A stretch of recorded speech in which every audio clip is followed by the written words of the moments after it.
the digital age, a 21st century casualty. Open your eyes, you're losing control. Open your eyes, put down the phone. Conditioned by misinformation, it's just the media telling us lies. Decipher fiction from the truth, society's slow and tragic demise. Open your eyes, you're losing control. Open your eyes, put down the phone. Everyone's got their fucking opinion. Chaos is my life. What's happening, everybody? Good to see you. Here we go. Big one today. I'm excited about it, and I hope that you are too. This is the New York Hardcore Chronicles Live. Chaos is my life. Sorry for the, if it seemed like the internet was choking on itself. Chaos is my life. Fucking internet, right? What's going on out there in the world? See a lot of new faces out there. I appreciate it if you're tuning in for the first time. Where the fuck you been? We've been doing the show for 5 years. But very excited about today's show.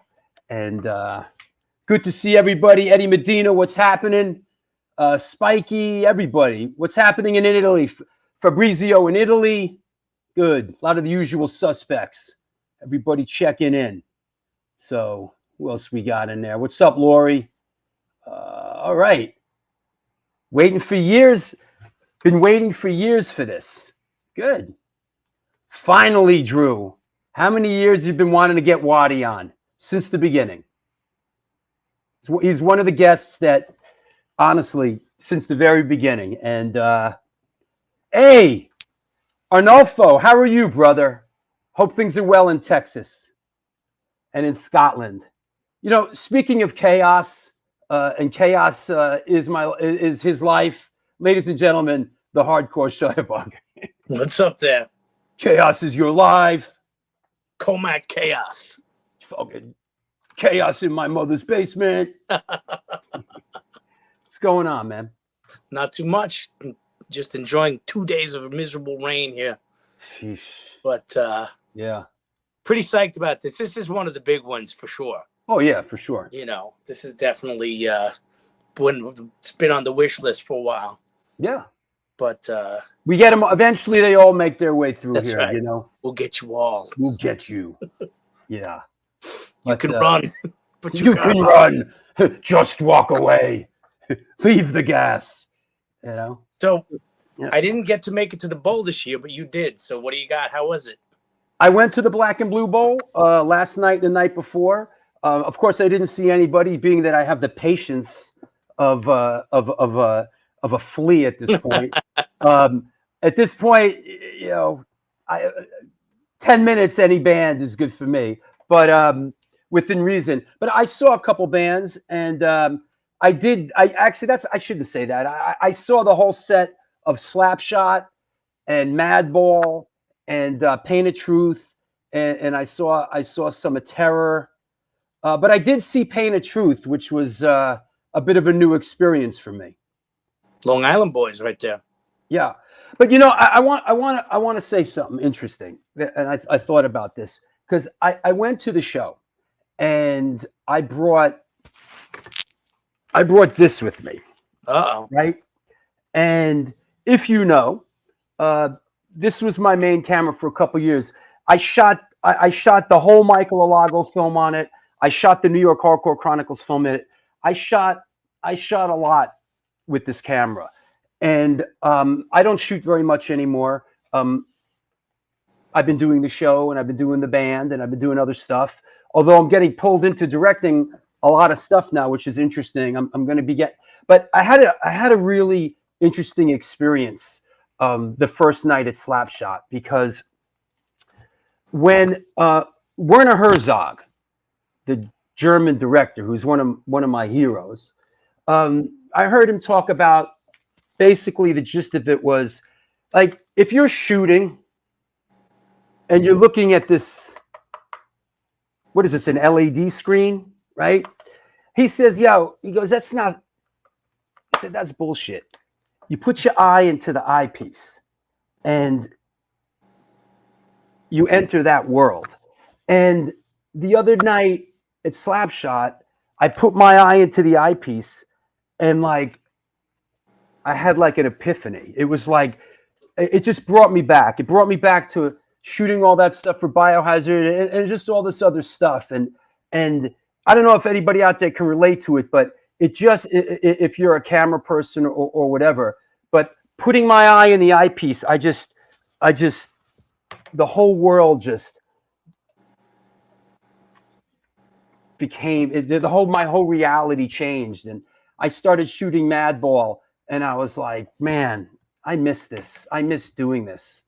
I miss shooting bands and just, it's like So Stone's officially out of retirement. Bands send all. yeah, right. Is that right? You have the same feeling taking photos. It's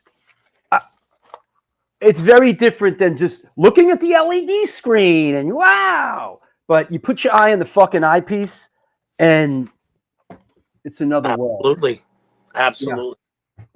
I mean, I think a lot of people know what's going on but yeah, I've been approached to direct a couple of film docs, and there's a couple of things that are happening, and you're going to hear about them soon. It's going to be going down. Well, it would be a shame for someone with that kind of skill to not use it, you know? But I think it's time. The merry-go-round, it kind of swings around, you know? And there's some exciting projects that I've been asked to direct. And let's be frank, a big part of it is really from this show and from doing this show for the last couple of years, and everybody, my lips are sealed. Yeah. You know. Yo, Ray Hogan. Yeah. Yeah. What's up, Ray? So, yeah. All right. Well, that's what's up, man. Well, I got my front row seat, so I'm ready to go when you are. Chaos is my life. Woo! So let me get rid of this. This thing's been a workhorse. I shot. Yeah. It's time for a new one, though. Yeah. Now, you know what? But don't get rid of that one, though. I mean, yes, throw it out. Yeah. I love throwing shit out. That's right. No accumulation. Yeah. Yeah. Is that right? I've seen it exploited about 70 times. Imagine that. Wow. Damn. I don't think I've even seen my fucking band 70 times. A lot of times we play and I'm not even there. There's a couple of replicants of me out there.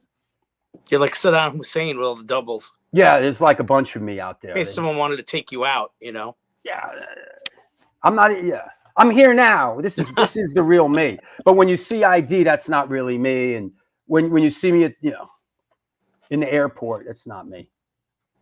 So, all right. Stone, please stand up. Thanks, man. I'll talk to you soon. All right. Well, that's what's up. This is the New York Hardcore Chronicles Live. Big show today. Episode number 431. We are sponsored by DTFM Vinyl Distro, Generation Records, Woo Man of the Pit, Minty Fresh presents Gamma Bass Guitars, and Vinny Stigma's cousin, Joe Romini. I'm wearing one of his pieces right now. The Texas Silver Rush. They're a jewelry design firm or boutique store located in the birthplace of the Texas country music scene in Fredericksburg, Texas. They specialize in working with musicians in all music genres to design and create unique one-off pieces, as well as to style them for stage, album covers, promo photos, and social media exposure. Information and online sales are being taken at their Facebook and Instagram pages, and of course, www.thetexassilverrush.com. That said, let's clear the deck and let's bring our guest on. Here we go. Everybody okay in the chat room? No craziness, no interlopers. Good. Hey, John in London. Good to see you, man. Drew, when did you first hear about the Exploited? 1981? Yeah, man. Of course. That said, here we go. Welcome to, I see some new people out there, so welcome. And here we go. Today's guest is a Scottish singer-songwriter hailing from the capital city, Edinburgh. Since 1978, he's been the frontman and driving force behind the iconic punk band The Exploited. Please welcome, coming at us from Scotland, the pioneer, the immortal, Mr. Wattie Buchan. Hey, man. How you doing? The immortal. You like that, right? Well, I'm lost. I should be dead, eh? Been told 5 times I should be dead. Yeah. How you feeling? Okay. Yeah? Good days and bad. We're as old as me. You have good days and bad days. Yeah, sure. But every day's a bonus. That's how I look at it. Yeah. Hey, you know, we follow each other on social. It seems like you're enjoying yourself these days, and I'm happy for you. You're out there. I've got a girlfriend there, so I'll go. She keeps me happy. Yeah. You know, we laugh. I got to show you the. Wait, I got a picture. Where is it? Okay, wait. Here we go. So we had a laugh because you and your gal and me and my gal. It looks like they both came from the same coven. Here's a shot of Wattie and his gal, right? There's Wattie and his gal, and here's a shot of me and my gal, and it's like basically they look like they came from the same coven. Wait, hold on. Whoa, where'd it go? Hold on. Did I lose it? Oh shit. Hold on. I got to find it now. Oh, I'm sorry. Where is it? Here it is. Here we go. And here's a shot of me and my gal, and very similar. Witches of a feather flock together. Yeah. You know? So I think we're both punching above our weight. Yeah. Yeah, absolutely. We played beyond our yardage. I keep getting told that people like I got the trolls and haters. They'll say you're punching above your weight. Fucking yawn, dry your eyes. Yeah, absolutely. So let's bounce the ball back and forth a little bit. Let's chop it up. How did you come up? Did you grow up in a musical household? How did music come into your life? No, really. I come from quite a pure family, so we thought music was like family gatherings at Christmas time with my uncles. They all play guitars and stuff, and I'd have to listen to it. but music-wise, I grew up with like David Bowie, Gary Glitter, Slade, Alex Harvey, stuff like that. That's what I grew up with. Then I was in the army when I was in Germany. I was in the army, and I heard punk music for the first time. It just changed my life. Totally, I couldn't. It's hard to put my finger on. Just like it just felt so. I just something about it was like a drug. It just changed my life. So but you grew up in Edinburgh, right? Yeah, Edinburgh. Aye. Was you mentioned Slade, and that's something here in America that a lot of the UK guys bring it up. Slade was huge over there and a big influence. Didn't really translate. There were skinheads, eh? Well, all the working class back in the 70s were like we all had Swedes and we all had skinheads, but that was just the haircut because that's what we were poor. That was working class. So all the skinheads we used to follow Slade. We got a Slade guy, just be like loads of skinheads. Young kids.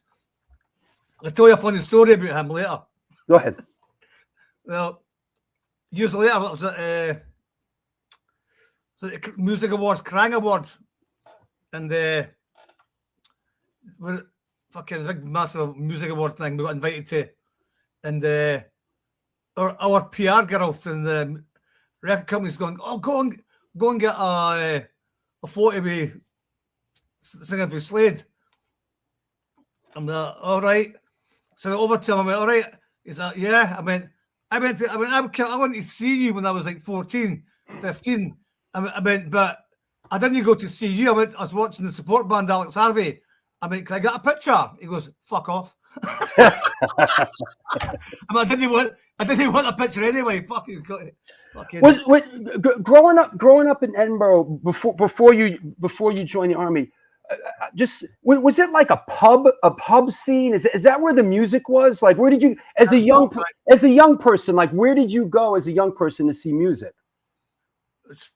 well, before punk, or you talking punk bands? Yeah, but before punk, and like, but before you went into there was there was actually music venues you could go to see bands. Yeah, but then there was a few pubs, but and then they all closed down. Fucking taken over and mainly discotheques and stuff.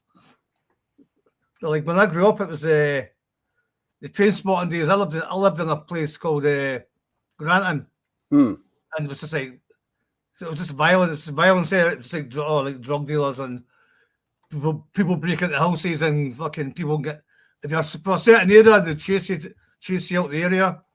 So that was the train spotting days. I lived in that place where the train spotting was based. It was a hard area. It was like loads of poverty, real loads of poverty, but loads of fucking stabbings and stuff. Don't you have a couple of brothers, right? I've got a brother Terry and my brother Willie, but I didn't talk to my brother Willie. If I felt like I'm not talking to him for 3 years, fuck him. But you grew up with 2 other brothers or 3 other brothers? I've got 2 brothers and a sister. Ah, okay. I mean, she's a cunt as well. She can go fuck herself. It's totally 2 of them. If you listen in, and Terry, no Terry, sorry, Willie, go fuck yourself. Here he is. You have a family, I love them. You mentioned the British Army. Is that right? You joined when you were 17? Yeah. Wow, young. Well, like I say, I grew up in poverty, fucking real poverty when I was young. Blah blah blah, fucking, and I left school. I left school at 15. Got a couple of jobs. Got sacked a few times. Fired. And then I was hanging out with gangs, but used to think we were tough, but we weren't tough. We're just young, stupid kids. And my granny could give us a slap. So anyway, I was getting into a lot of trouble. And the choices were that I'm going to end up either in jail. So I joined the army. So I went, fuck it, my dad, and despite my dad, because my dad was a cunt as well. I mean, I'm going to join. My dad said, no, you can't join the army. I went, fuck you, I'm going to join. So I joined the army, and it was the best thing I've ever done. I've done for almost 4 years there, and it was fucking great. It made you look after yourself and fucking. But then when I heard punk music, that totally, I had to leave. I wanted to leave because the music. My father says the same thing. Is that joining the army at a young age was the best thing he ever did. He was living. He's from the Bronx, kind of a street guy from the Bronx, and he joined the army and at a very young age, and he cites that as one of the best thing he ever did. It was the best thing I'd done. I left school at 15. I never had any real education. Yeah. I left school at 15 and got a job as a butcher. I was a butcher for a year and a half. Yeah. A couple of times I got sacked, fucking stabbed the boss by accident in the hand. It was an accident. It was an accident. I just threw a knife and it bounced on the fucking table and went through his hand. So he wasn't happy. Sure. So I got sacked. Anyway, so I joined the army, and it's like it actually made me grow up. Yeah. And grow up, and it made me take care of myself. But then heard the punk music, and it was just something in the music. It was like so much. It was like angry music. The actual music was angry music for the working class. That's how I looked at it. So I left the army. They offered me like promotions and blah blah blah.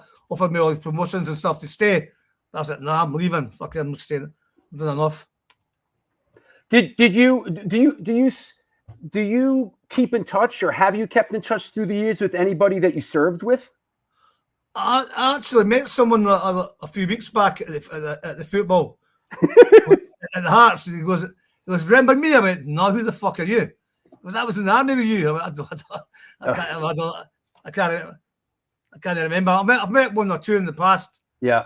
But I was in the Royal Scots, which is was the oldest infantry regiment in the world. Wow. And the fucking government disbanded it and made it into two different fucking army units and made it into one.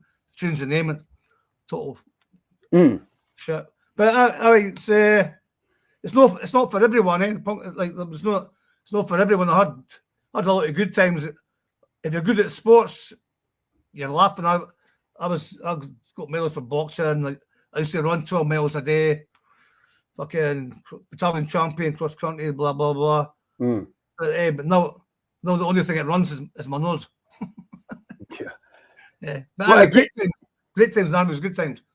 You know, as a young joining the army as a young person is physically you can handle it when you're young. In your early 20s, you could dish out what they hand to you. That's for sure. Yeah, but you got.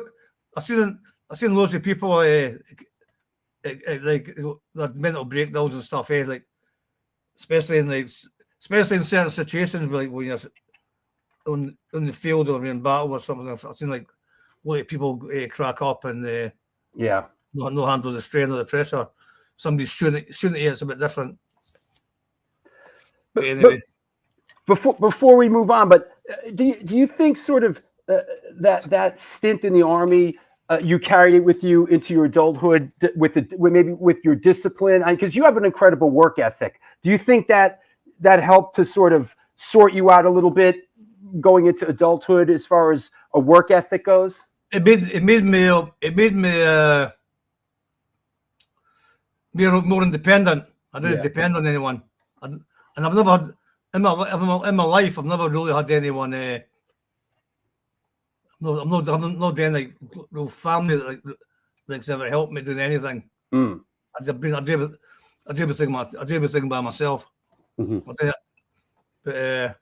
I know it did help me grow. It didn't help me grow up because I was just young and naive and stupid.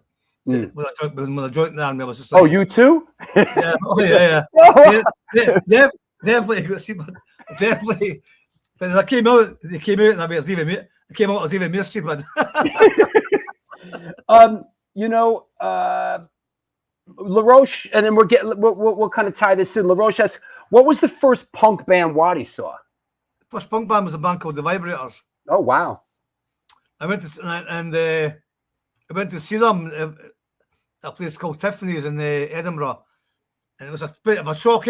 All these punks there and spitting on everybody. I was there with my sister when I was talking at the time, and I was with my sister, and somebody spat at me, so my sister punched him in the face. See, they fucking don't spit at my brother. All right, that was the first punk band I've seen, and it was absolutely that. Wow, they're fucking fantastic. One of my favourite bands because they were a big influence when I started. Sure. And who else? Like, or let me say, what was the first kind of punk, as we say, punk music, right? That came across your radar screen that you heard that you felt connected to? First, Sex Pistols. Yeah, of course. Easy, like. Yeah. Like what happened with like the Sex Pistols and the Damned? Like it's like back then all these bands were like when they first came out, all the music, you go to a gig, it was absolutely such a great event. It's like so much people just pogoing and jumping about and having a good time. So much energy there. It was just great. Gigs were just, especially the Damned. The Damned gigs were just fucking incredibly just mental. It's mental. It's hard to put into words what the gigs were like. But that was them. Now the Damned are shit. The Damned will last like 20 years have been fucking the music. It's like going to a church wedding or something or a funeral. Totally dumb. But back then the Damned were great. But like you go to see them now, it's just like, what the fuck is that? What we listening to here? Anybody else from that early era that you saw that you just loved? Like I loved all the punk bands. So like I've got over the long. I've got 600 singles, like all like 7-inch records. All the bands, like you name it, every band that came out, X-Ray Specs, Devo, Magazine, fucking Generation X, Johnny Moped, Test Tubes, Syphilitic Fingers. All these bands, there were so many great bands back then. A lot of the bands, the music was so good. It was just like unbelievable. It was an exciting, vibrant time. It was the best. Some of the best times in my life, with the gigs, what the gigs, it was just crazy. All the bands were great. Then, years later, these bands they still play, but you go to see them, and just like, what the fuck? Yeah. It's like, hello, you blink your eyes, let me see you're awake. Like, I could mention a few bands, but I don't know if I should. Yeah, you know. You know who they are. I don't have to say. Yeah, you know. You've said it enough for what? So tell us, how did the Exploited come together? What's the origins of the Exploited? What happened was my brother Terry. He was at school. Him and his pals got a band, and they were called themselves the Exploited. They done, I think, 3, maybe possibly 4 gigs. It's at the school, like at the school, and I think they done one community centre, maybe 60 people there after that, and then they split up. So I left. So at the time, I left the army, and I tried to get a job. I got American, and then I tried to get a job, and they keep telling me like, "Nah, you got to change your appearance. You want to get a job. You can't get a job. And we can't help you." So I started the band. I'm like, fuck it. So I started I kept the guitar. I kept this guitarist, and then we started again. But none of the songs was that Stevie Ross? Aye, Stevie Ross. I kept him. He was the first guitarist. Stevie Ross, and so we started again, but none of the songs that was in the band with Exploited, my brother's band before me, we never used any of the songs, and none of the songs were used. So every song that's been done with Exploited, it's been written by myself. Sure. And so it was like a whole new band there. I just kept the name because I liked the name. I thought, that's a good name. We'll keep the name. Good name. So Stevie joined. Stevie was there for a while, and then he couldn't handle me because I was like, well, not many people could handle me back then. Like, so nobody could handle me. What? At 19 years old? Yeah, I was 21. I was 22 then. Right. So he left there. Then we got another guy called Hey Boy playing guitar, and we made a demo tape. I've still got it. It's the only demo tape I've ever made. Wow. It's got about 7 songs that nobody's ever heard. And the only song that's on it that we recorded was Army Life, but this demo tape, my singing, I sound like an altar boy. It sounds fucking brutal. So I got offered a lot of money. I'm surprised you've never. Usually these things come out somehow, right? Nah, well, I've got it hidden away. Right. Cause my girlfriend was like, let me hear it. I don't know. Yeah. Oh, Army Life. Fucking hell. Yeah. Anyway. Annie McCain asks, does Wattie remember the band rehearsal studios on Nidri Street? Sure do. We used to terrorize everyone there. The place was a shithole. It was just all damp, running water, massive rats, loads of big fucking massive rats. Really, seriously, it was like, oh, water. It was just like water be dripping down the walls. But the guy who owned it was a guy called Ian McCain. Total fucking bit of guy. So he used to like fucking. It was only practice rooms in Edinburgh, so all the bands would have to put up with his shit. Apart from us, because I'd go on and we had to smash. You'd have like coffee machines and that for snacks, and I'd just smash them up. Me and my mates would just smash it up, smash it up, and fucking take all the money out of the machines and stuff. He hated us, But get back in the line. I remember it was one day we walked in, and I swear there was a rat. It was like fucking like that. It was about the size of a cat. It was, I swear to God, it was about 2 feet tall. This fucking rat, but it'd been poisoned. But we walked around the corner, this big fucking rats like that. It fucking terrifying. Fucking ah! It was fucking that. That was Niddy Street in Blair Street. Ian McCain was the guy who owned it. He was a cunt. Ian. Yeah, you know what? Cities like that have been around, for hundreds and hundreds of years. Usually are capable of having rats the size of cats, right? This was serious. It was fucking massive. Yeah, being poisoned. The place was just like it was just like all like running water coming down the walls, all damp, all your equipment. You leave your equipment, and all your equipment would be all like fucking mold and turn green. Ugh.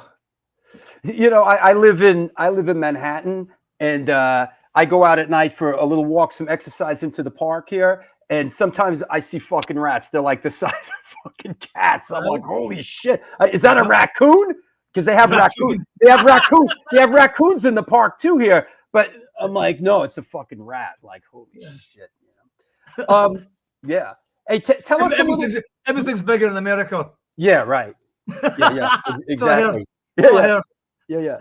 Hey, so tell us about this. Is like the first kind of EP. Like, any memories? Like, how did this come together? Any memories recording it? What was that like? What happened? We've done some gigs where we supported the Court of Rejects in Edinburgh, and the guy who was in the sound was from a place called York. He goes, "You want to do a record?" So he's, "Is that right? Hold on, I may be talking shit here. Hold on. Is it? I can't. I think it was. I'm sure it was. Aye. We did with this guy for York. The guy was a totally exploited us. He said it was meant to be like, let's go to the exploited records. It wasn't exploited. We never owned it. It was just a name for him. He was a total cunt. So that was our first record. And if you look in the back, we've all got skinheads. Yeah, I got it right here. Yeah, because we've all got skinheads. The guy, the drummer, he died. The drummer died, and he got 6 years in jail. There you go. Aye, the drummer guy, fucking. So that's my other guy was one of my best mates, Navi, for 22 years. We're good mates, and he fell out, and I wrote a song about him. The guy was totally mad. Was the Exploited Record Company? Was that was his thing? No, it was a guy for York. Ah, that right. Guy. But fuck, like he made it like it sounded like it was a record company, but it wasn't. It was just a name. Ah, yeah. One of those deals, huh? Exactly. I've done loads of bad deals. I've done so many bad deals back in the day. So many, it's unbelievable. The shit I put up with, the shit up. That's why there's a few people that I fucking hate and wish they could fucking die. Yeah. Big John, you big fucking fat cunt. Anyway. Yeah.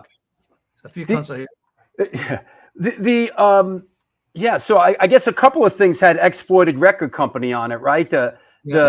Until you kind of and you signed with so did you sign with Secret? Was that we're signing with them? Was it that was how did that come about? It was great. Well, what happened was we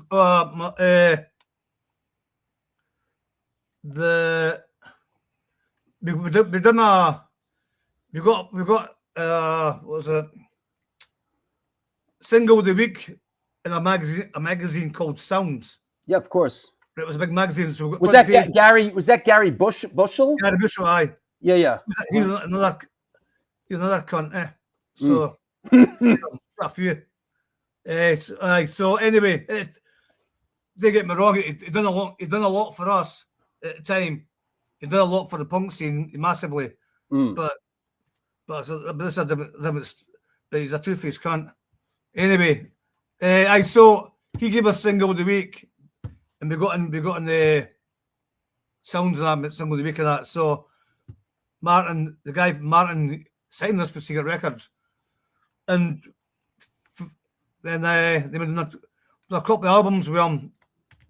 Then that we've done Troops Tomorrow. Well, there was massive sellers. Right. Wasn't this sort of the first? Was this the single? Yeah, the single. Yeah, Dead Cities. Yeah. That's another story. Yeah. Great. This is a great single, man. This is great. Yeah. Good one. I know you guys ended up on the top of the pops. It was a little. You ruffled a couple feathers, right? I would say everybody. Wait, hold on. I got a little clip. Hold on. I'm gonna take the music off it so it doesn't get flagged. Is by this brand new band. They're called The Exploited. This is Dead City.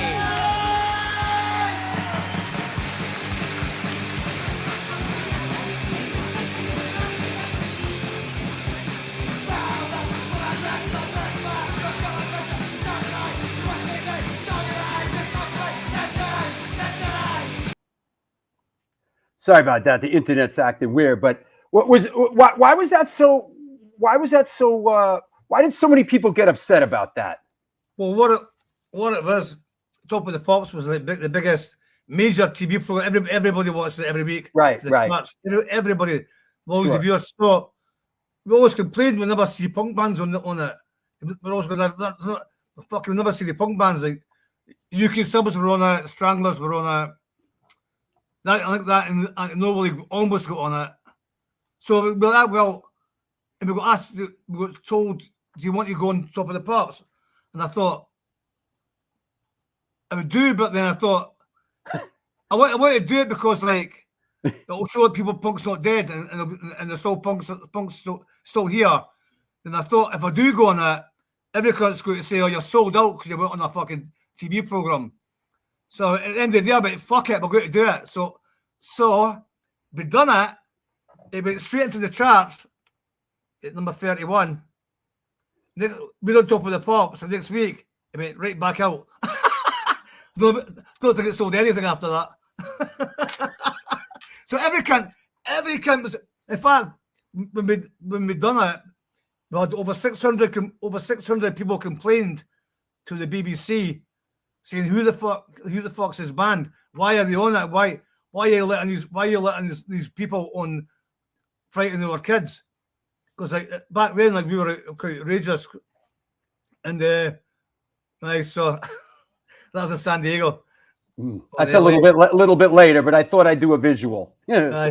And so we done Top of the Pops, and we had hundreds of complaints about it, hundreds. And then it seemed a lot of the punks were upset because we went on Top of the Pops. But if we'd never done that, then people wouldn't have got to see like the punk still alive. So I was happy. But I remember playing Top of the Pops. I remember I was watching this guy, and this guy, he's a moustache. He's at the back of the dance. He's dancing, and I thought, why the fuck is this cunt dancing to our music? And I wanted to go and kick him in the face. Well, I'm going to take the volume down.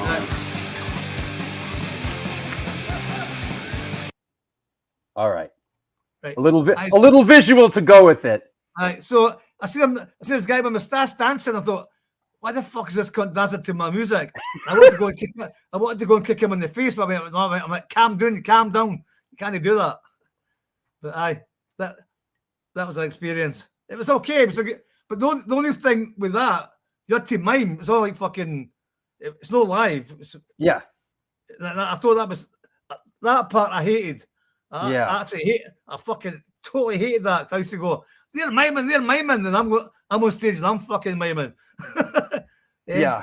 It's a tough decision to make to do something like that, because you have to get up there and lip sync and mime it, right? And it's kind of tough to do that for a lot of bands. Aye, I found it hard, but we had a few drinks, so yeah. And then who else was on? Gary Glitter. He Gary Glitter was on, fucking. Is that right? Aye, and I thought he looked great, but they have a rehearsal, and he had this big gold suit, this silver suit. He looked like a big turkey, and there's all these wee girls, about 14, 15, maybe 16. And we never knew at the time, but he was like, I thought he's trying to impress these wee kids. But then later on, like now, we find out he was a pedo. So that's a bit worrying. Yeah. But at the time, I love his music. Gary Glitter's music's great, but he's a pedo. But Yeah. Well, saying that, so is fucking Jimmy Pursey if he's Sham 69. He's a fucking pedo. Hey, Jimmy, fucking sex offender, you can't fuck off. Sorry. I'm not sorry whatsoever. Fuck them. Hey. I'm okay swearing here, right? Because I've got Tourette's. Right. Hey, Wattie has Tourette's. Don't worry about it. He just blurts shit out. I do. He just blurts shit out. Before I want to ask you about this really translated to us over here in the States, but around this time, let me ask you, who were your peers? Like when the exploited were sort of enjoying this, having a moment, so to speak. Who were your peers? Who were you playing with? What other bands were in your circuit, so to speak? What punk bands you mean? Yeah. At the time? Yeah. Well, there's fucking loads of good bands. There was a Discharge. Mm-hmm. There was a Vice Squad were there. Although Vice Squad, yeah, sure. They were great at the time, but I don't like Curry. Mm-hmm. Vice Squad then was who else was it? Blitz. That was a bit later. Blitz. There was a Johnny Moped. There was a X-Ray Specs. Fucking, they were still going. But basically, the newer bands you had the Discharge, GBH, right? The Verucas, Cron Gem. You had loads of good bands. And the Riot was good back then. Not so good now, but good back then. Were good. There's loads of good bands. But like, there was tons of good bands, and there's a band from Scotland, from Edinburgh, called Happy Spastics. Huh? They're still going, and they're fucking only a wee punk band, but they're still going. There's a band called the Frets as well for Dalkeith. They're still going. That's Jock. Right. That's you and Jock. That's early '80s, right? Yeah. That jacket, someone stole it. Oh. We're probably talking about who's here's the best. Are you still mates with the GBA? Yeah, totally. The one like I know loads of bands. Some bands I used to look up to, and when I met them, I thought fucking wankers, and then there's other people I thought, oh, they're fucking. They're much like these people, but when I meet them, they're actually okay. But GBH, we've been good friends for like 40 years.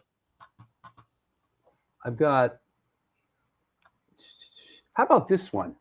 I meant to ask you, but what's going on here? Are you? Ooh, damn. Was that fight? I'm sorry. Yeah, I'll get it back. Sorry. Have you?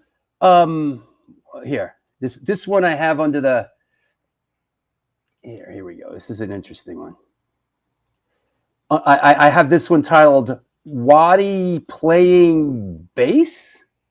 I used to play. I used to play bass. Well, for me, I'm going to come back once I see your face. I'm talking to you. 1 second.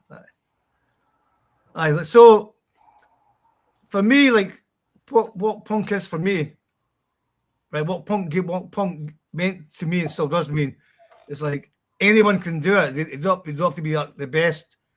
I can't even. You have to be the best singer. Mm-hmm. You have to be. So that's my theory in life. You don't have to be the best at anything. As long as you enjoy what you do, go and right. do it. It's my people try to put. So, oh, you're shit. You can't sing it. So what? I'm having a good time. And then so regarding, I used to play 2 chords, 1 chord, 2 chords. I could play Bill Simmons a Gas and Warhead with UK subs. Ah, And I was shit. People go, "Oh, you're great. I'm like, no, I'm shit." But it's punk rock. So to me, that's what punk is. It's not about being the best musician, sure. the best singer. It's about loving what you do and enjoying what you do. And that's end of the day, that's what matters. If you enjoy yourself, it doesn't matter. You have to be the best. Like you get people like Faith No More, people that can actually sing really good voices. Mm-hmm. I don't sing, but I do. What I do, I enjoy, and it makes a noise that fits my band. It fits my band. It fits my music because it's angry music. So that's my style. But I'm not. Yeah.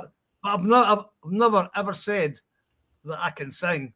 I've never ever said that. Well, you're a great front man.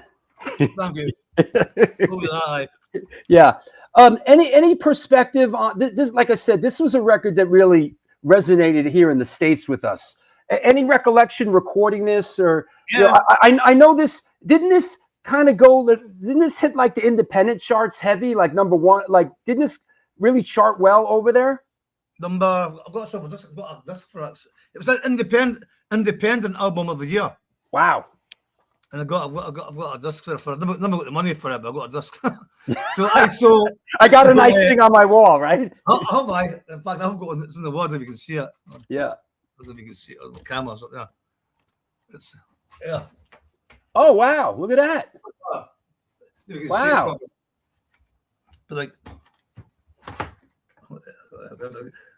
better. I saw. Wow. And you have it, and you still have it all these years later. Yeah. So, Impressive. what was I going to say? So when we recorded that, we were all excited.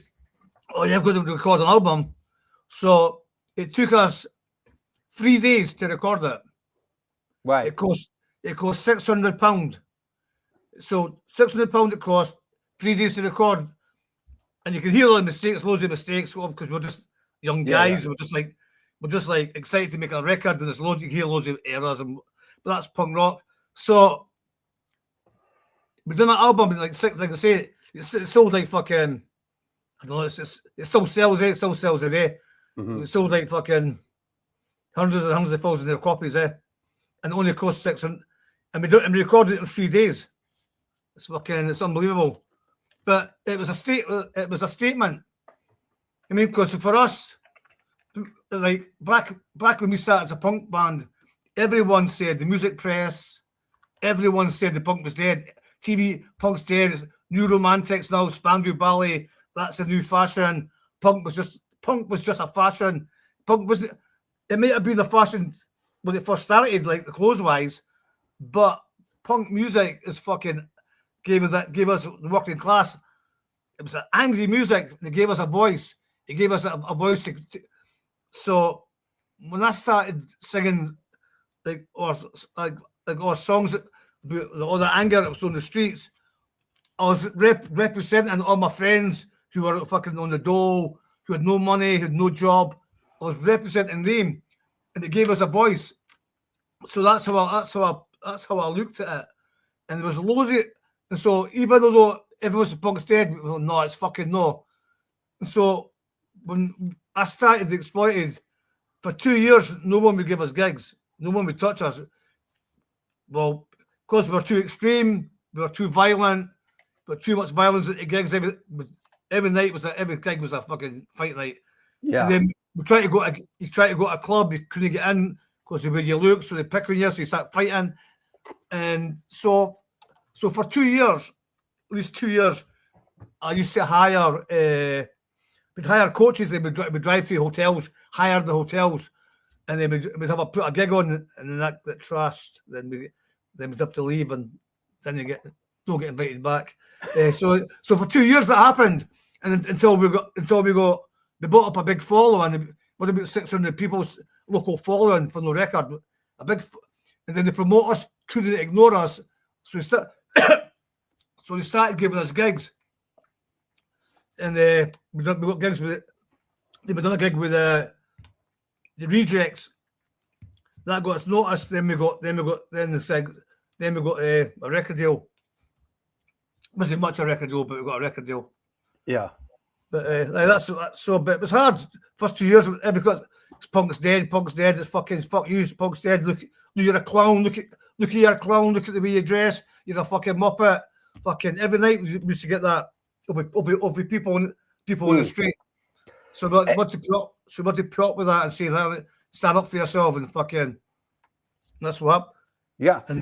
And, an old friend of ours wants to say hello. So, ladies and gentlemen, boys and girls, you know him, you love him, the godfather of New York hardcore, Vinny Stigma. How you doing, buddy? Hey, you got to turn the mic on, Vin. Get Maggie to turn the mic on. Hi. Hey, there he is. How you doing, mate? How are you? I'm on the boat right now. What you getting deported? We're on the boat. It's like being on a tour bus. You know, you can't shit on it. All right. Anyway, we're on here. We're on a flood. I'm on a call right now. Let me get a pump out on that. Okay, I got my foot. Thank you, guys. We're in the storm. There he is. Oh, my God. Yo, Dougie, are you there? Over? Let me get Roger on that. Fuck's sake, that's funny. Oh, boy. Well, Hey, Vinny, any fond memories of Wattie? How long you go back? And anything you could give us on Wattie? I played CBGBs. I got up and played, what's that song I played? Six Violence. I played that one with them, and that was a great memory for me. Those were good days. Did it be that good? You forgot the name of the song. Forget about it. We had a great time. Where are you? Where are you, Vinny? Are you in I'm on the the States? boat right now. I know, but where are you? in the Hamptons somewhere. Vinny's in the Hamptons. Get that, No, Wattie. Montauk. Vinny's in the Hamptons. Yo, Wattie, this is the place where they caught Jaws. Oh. Yeah, I go to the bar right up the pub, right up the block over here. They got a shrine for the guy. They got a mock-up shark. It's like you can't believe the size of this shark this guy caught. Oh, is that Frank Mundus? That guy? The guy with the Mundus. mustache. That's right. Yeah, I'm familiar Jaws, with man. It's nice out here, but we're flooded, and we got high tide right now. All right, Vinny. And any perspective on? Oh wait, Vinny, aren't you? Oh, hold on, Wattie. Not to sidetrack things, but since we got Vinny on here, hey, Vinny, aren't you doing a couple shows? Where are you going? Are you going to Europe? What are you doing? Oh no, that's here in the States. First thing I'm doing this outlaw Vinny Stigma thing from the 4th to the 7th in the West Coast. I'm going to record four songs and do 2 videos and play a bunch of shows. Then a week later, I go to Europe for the rest of my life. And I'll see you up there. Hey, that's might not let you in. I'll be living on a bus instead of a boat, you know? Oh, I got a shot of all of us together. Where is that? Oh, here it is. That's a good shot. I saw that. Get a load of this, Wattie. This is me, Wattie. Oh, fuck. Hold on. Oh, there it is. Me, Wattie, Stigma. This is in Europe in 1997. Look at this one. The gang and Evan from Biohazard. Look at this. There you go. Wow, look at the tension in the background. Yeah. Who's that guy? He's dead. Guy. Mikey's dead. The guy in the middle, he's dead. Oh yeah. Oh. He killed himself. Who's yeah, that, this Mikey? Is yeah. Mikey, the guy in the middle. The guy in the middle. This was 1997. I think I was tour manager for I was out with Biohazard, and we did something. We all did something together in Europe. Yeah. It was a good one. Yeah. Yeah. That's a long time ago. We look so much younger, huh? Stop it. Try these. Yeah. Hey, Vinny, thank you so much, Vinny. We love you. Anything you want to say to Wattie or as he's Wattie, I love you, man. You're a great guy, man. I know you a long time. I got on stage with you. Man, at CBGB's, I'll never forget that. On this Memorial Day, man, I talked to a good friend of mine. Thank you, brother. Cheers, buddy. Thank you, Vinny. We love you, man. I'll talk to you soon. Guys. Thank you, Maggie. I'll talk to you. Hey, some guy, yeah. Yeah, you Some know, guy. he heard you were coming on, and he wanted to say hi, man. So We've got a gig with we're playing with on Rustic Front sometime soon in Europe. oh yeah. Mm-hmm. Hey, what was it like the first time you came to the States? Was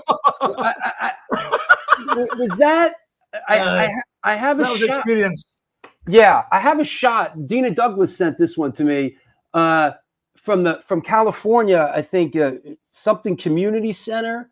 Do you remember the first time you came to the States? Well, that's a beautiful picture. Yeah. Yeah, I do remember we come over. Yeah, we were so excited to come over and play. But we had so much trouble. Always so drugged in my face and pissed and fighting every time. I could be here all night telling the stories. The America we first come over, it was great, but we're so excited to come over. For us, we are a wee Scottish band. It's a wee tiny band. Getting to come to America, I was like, fucking hell, man, we're in America. It's gonna be fucking great. We've done all these gigs, we're getting paid $5 on a gig and that. Oof. Although we played in LA, we got paid like $4,000, and I never knew that at the time. I think we got paid $20 each. Yeah, exploitation. Was that the Olympic Auditorium? That big place? Yeah. That's Alison. She takes good photos. Yeah, that's Allison. As a matter of fact, let's bring Allison on. Let's bring Allison on a second just to say hi. What's up, Allie? Hey, how's it going? How are you? Heard earlier that this jacket was stolen. Yeah. Aw. Yeah. All right, guys, everyone out there, collectors, thrift stores, we're gonna find Wattie's coat. Hey, good luck with that one. Listen, you fucks out there. I know one of you has Wattie's fucking jacket. I want it back to him by the time the sun rises tomorrow. Get it done. Get it done. You cannot wear this. jacket is unwearable by anybody else. It was a long time ago. Yeah. Someone said Con 8's wearing that thing, right? It's like, you know. What do you make? Hey, Wattie, what do you make of that when you see like these like superstars wearing these punk jackets now? It's unbelievable.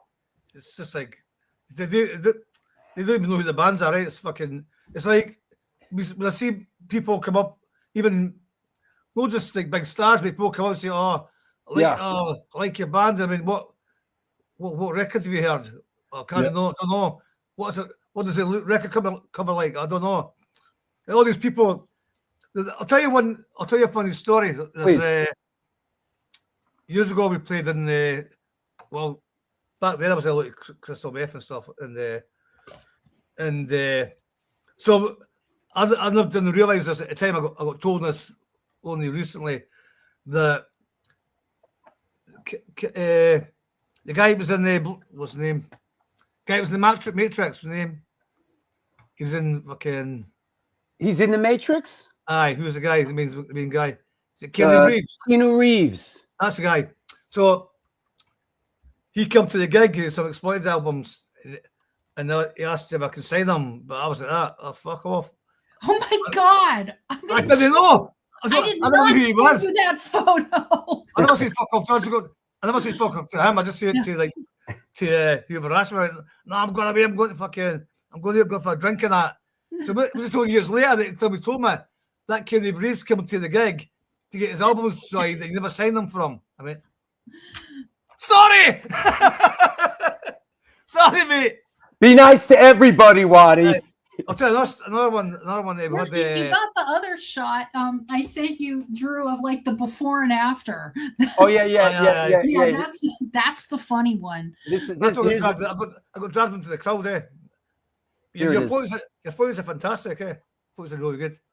Yeah. You know, what's funny is we shot that image of you in the jacket at Dream's house, a guy in Hollywood, and we did a whole bunch of sessions, and you've got the peppermint schnapps and I'm holding somebody else's beer, and then 45 years later, here we are, and none of us are holding alcohol.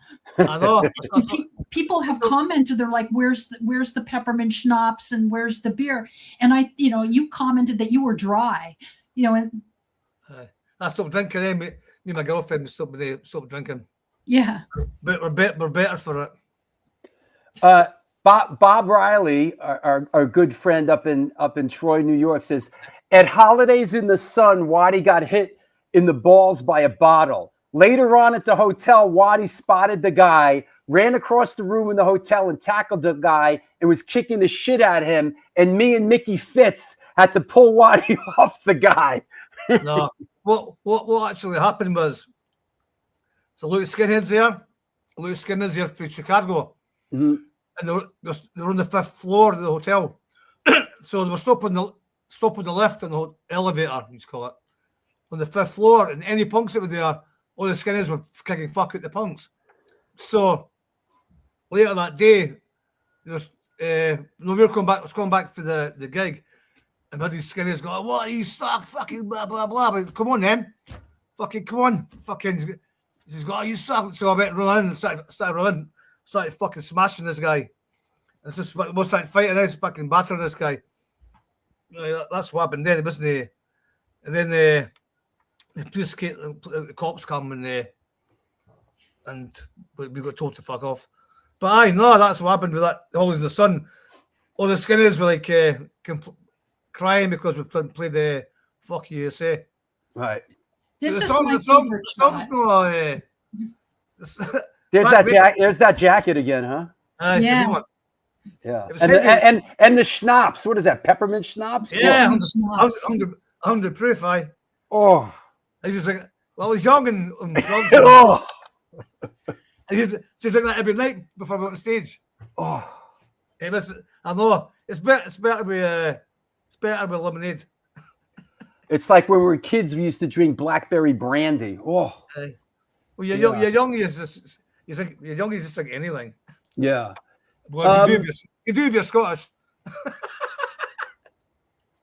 Hey, Allison, just want to ask you, these legendary shows that these guys played at the Olympic Auditorium. Mhm. Any kind of memories of sort of like those shows and what it was like when Exploited played the Olympic? Yeah. I have a couple of shots of them at the Olympic. I sent, I think, one of you with the UK subs, and I was at this show. It was an event because the Olympic Auditorium, for those of you who don't know what it is, was an old big boxing ring, right, at some point. And by the time punk shows started happening, the thing was already in decline. And so it was this big, event space that was built for the Olympics that was well past its prime, that could fit a lot of rowdy people. I mean, it was indestructible. And the parking lot was almost as interesting as inside, because there's this whole, it's like punk rock for the Grateful Dead, people just go and hang out in the parking lot and sell stuff. And, we would just have these huge shows. Now, early on at these shows, and I have some, like when Discharge played, I don't remember, there's no barrier. There's the stage and then there's the crowd. I also noticed, like, this is a Dina Douglas shot from the Olympic. Not a single female. Because Dina and I were on stage taking pictures. That's all why. Dudes. All dudes. Oh, absolutely. Not a camera on site. Yeah. just me and Dina, and we're hiding on stage. But yeah, it's if you think about it, and this is one of the things that I loved about early punk, is that there was no division. Maybe you could back me up or fight me on this, between the band and the audience. I mean, you were right there. You were near the stage, on the Yeah. stage, touching the band. I mean, it was one organism, and that's what punk rock was. Now, like, I shot a festival in Vegas the other week, and the pit that I was standing in was like 20 feet wide. I mean, if you were against the rail, there was like, you needed binoculars just to see the people on stage. And to me, that's just not fun anymore. That's why I like doing club gigs. Club gigs, you've got people you can see them, look in the eye, see in their face, and you have a talk, have a conversation. Absolutely. When I shot you at the local club in Seattle, you were right there, like face to face with your fans, and I love that energy. That's the best. You get the energy for the crowd, and you can see it. You can just see the happy faces or the drunk faces, and have a good, just like That's have what I remember. a laugh at the same time. You always get other things. We always get people make comments, and we just like have a. The Olympic is where I met Stigma. Right? They were on that bill. Yeah. So I remember the band Kraut. Kraut. Oh yeah, There was a guy called Doggy with ginger hair. Yeah. I have that flyer. Wait, let me find. Go ahead. Let me find that flyer. I'm sure the guy with the band called Doug, the ginger hair. Hardcore band. Yeah, Doug Holland played. Yeah. Ended up in the Cro-Mags. Yep. Did they? Yeah. I never knew that. Yeah. Doug ended up in the. Yeah, it's this. Yeah, this. This is a crazy bill. This is that first one I put up, but this is that show. It was exploited DOA, Kraut, and Bad Religion at the Olympic. Yep. Yeah. Hell of a show. Love Canal. I don't know. Yeah. Remember the guy for DOA? Yeah. The guy for DOA used to a hotel called the Tropicana. It was all like prostitutes and that. Well, just like people hanging out there. It was a bit of a sleaze hotel. All the bands used to go. So one of the guys for DOA came over to see us. Big tall guy, really nice big coat on, fancy camera, and about 2 ounces of coke in his pocket. And I never knew that. So he's walking past the pool, and I just fucking pushed him in the pool. He went fucking mental. all his drugs, his camera got totally like ruined. Sorry, mate. Look at this one. That's the one. That's the night I met Stigma. That was an incredibly violent show. Yeah, and there's what's interesting about the violence at the Olympic Auditorium is you can have multiple acts of violence at the same time and not see them. It was so big. Wow. That's right. Golden Boys. Love them. Golden Voice, man, are the best. It's a great name for a song. Multiple acts of violence. Multiple acts of violence. Yeah, that's my. Hey, Allison, thank you so much, dear. Anything going on that we should know about? Anybody you want to thank? Yeah, actually, there's a show going on right now of the music photographer from the Olympic Auditorium. I think a friend of mine from high school is curating that show. So we talked about the Olympic Auditorium. Look it up online. The other thing is I've got a crossover thrash exhibit going on right now at the Punk Rock Museum in Vegas. So if you're in Vegas, it's up through June. And there's a lot of surprising things on the screen, so drop on by. Yeah. Thank you, Allison. Always a friend of the show, and we appreciate it. Always. Yeah. All right. Take care. Take care. Right. See ya. Bye. Wattie, this is your life. Yeah. Great. It's a great photographer, eh? Oh, she's great, man. She's taking great, like some of the photos that she took are like some of the best. Yeah. They actually capture what was like back then, what the gigs were like. It's hard to explain to young kids nowadays what the difference is with punk back in the early days and punk now. Yeah. It's much more extreme. Extreme. And another one is our friend Dina Douglas, who took a lot of the shows. She took this one from that same sort of era out there in California. She took a lot of those shows, and she was kind enough. I look like I'm 12. Yeah, right. Yeah. Hey, let me take a quick sponsor break. Let me get through it. Get up, take a do whatever. You got a couple minutes, and we'll come back and we'll run at it. All right? Punks are dead. All right. Yeah. There you go. Punk's not dead. Chaos is my life. We're running at it hard with Wattie from the Exploited. Don't go anywhere. Let's get ready for round 2.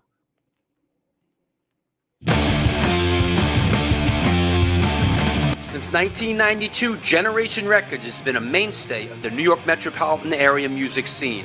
Today, they offer a diverse selection of new and used rock, jazz, indie, hip-hop, punk, hardcore, metal, blues, soundtrack, and reggae LPs, as well as t-shirts, posters, and other merchandise.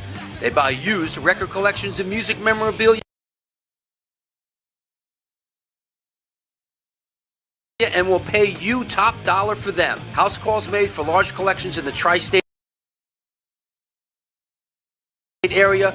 Call or email generationrecords@gmail.com and follow them on Facebook and Instagram.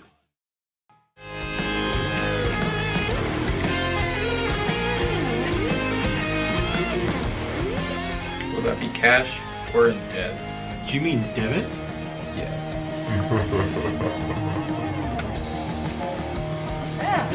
Sorry. Another eternally satisfied customer.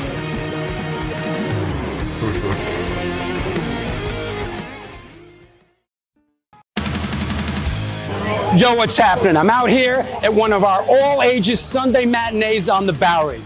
I hope that you are enjoying today's show. I just want to let you know that the New York Hardcore Chronicles Live needs your support.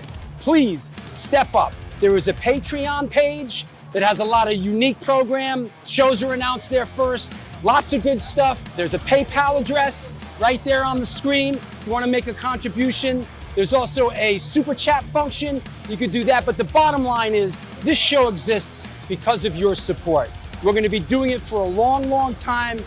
Thank you for all your support through the years. Back to the show.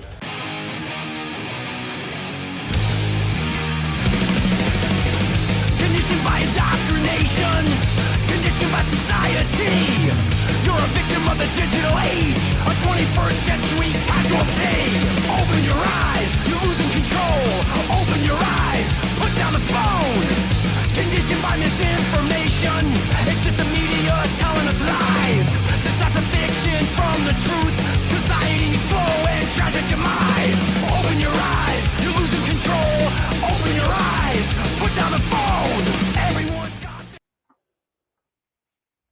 And we're back. It's the New York Hardcore Chronicles Live. Yo, I know there's a couple new faces out there.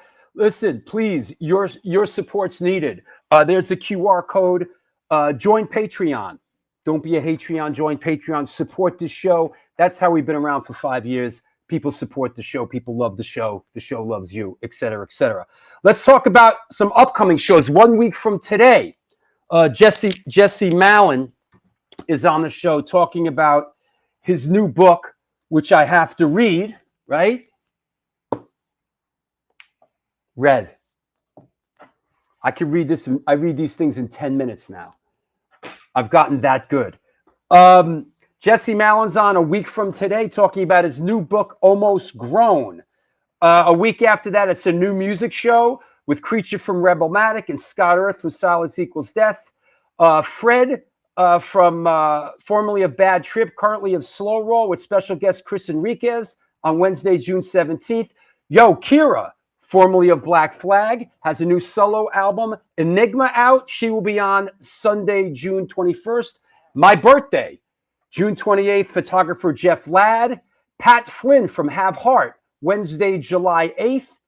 Yo, Wednesday, July 17th, co-hosted by Lori Dawn, Joey Vera of Fate's Warning and Armored Saint.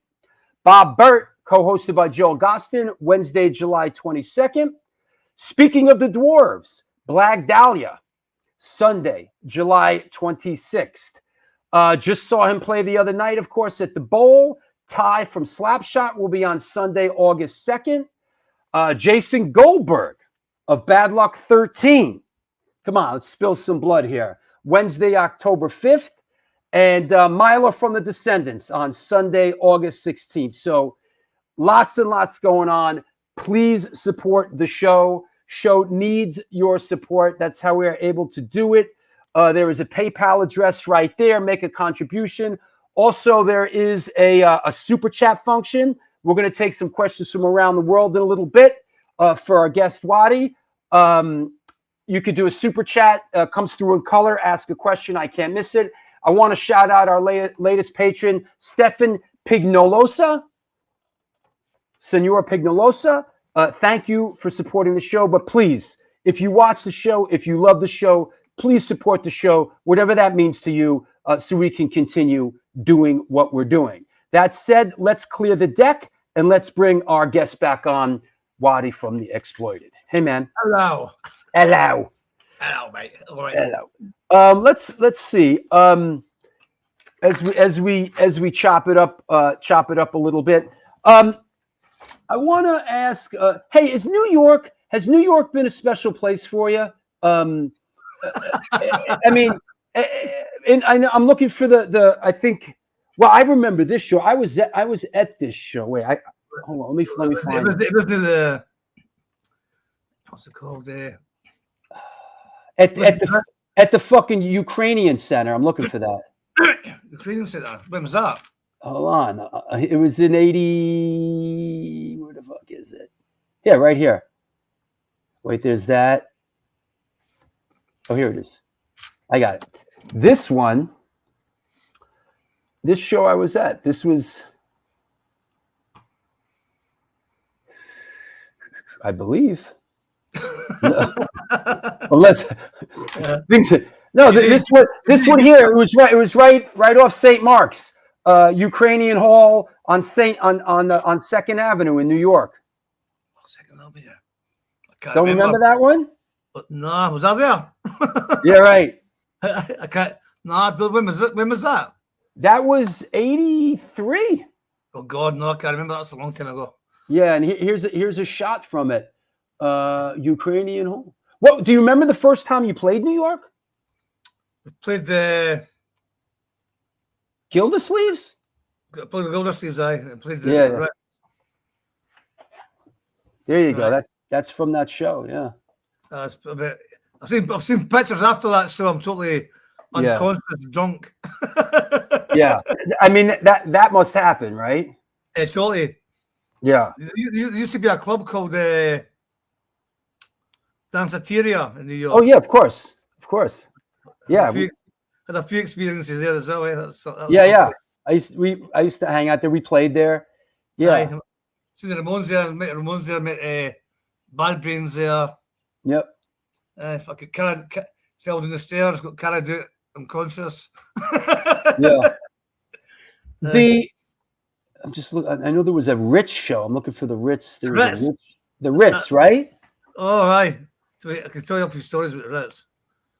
That was a biohazard in it. Well, then there was a Biohazard tour, right? That was mental. I can tell you loads of stories for that tour. Wait, just to shout out that tour. It was. I know the Biohazard guys love you, man. And you guys. Yeah, this was a Exploited Biohazard Typo Negative. This was at the Pipeline. That's right. Is that New Jersey? Yes, it is. Yes. See, I remember.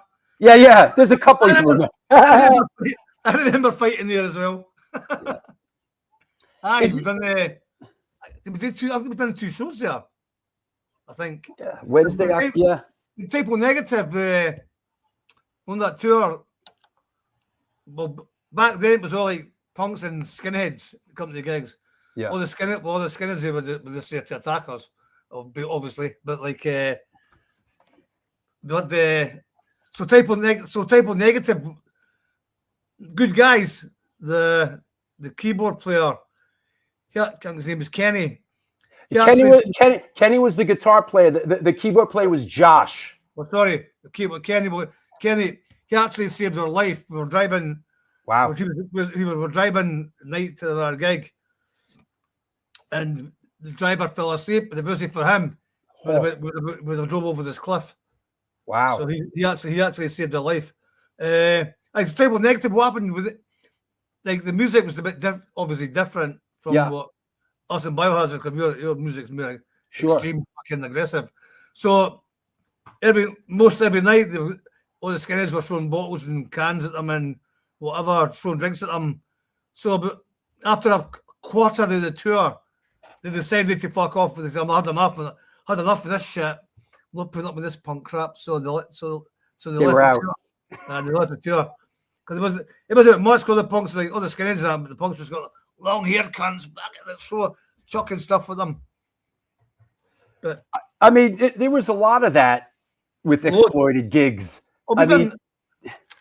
That tour, I've done 46 gigs. We've done 46 gigs with Biohazard. I'm not a hard guy. Yeah. But back in the day, I done speed and crystal meth every day. I'm not boss. I'm not saying this is good. It's not a good thing today, but that was my life back then. Yeah. And so on that tour, I'd done 46 gigs. I had 48 gigs. I had 26 fights I had physically 26 fights on that tour with skinheads. 26 fights on that tour with skinheads. And I'm not a hard guy, but I used to take crystal meth, and so it made you no scared, eh? So, but the only gig we ever did on that, the only ever done one gig ever that I felt scared. I thought, if they get over that barrier, I'm going to get fucking killed here. What was that? That was the Ritz. Oh, that was this one that I just showed? The Ritz, yeah. Oh, hold on.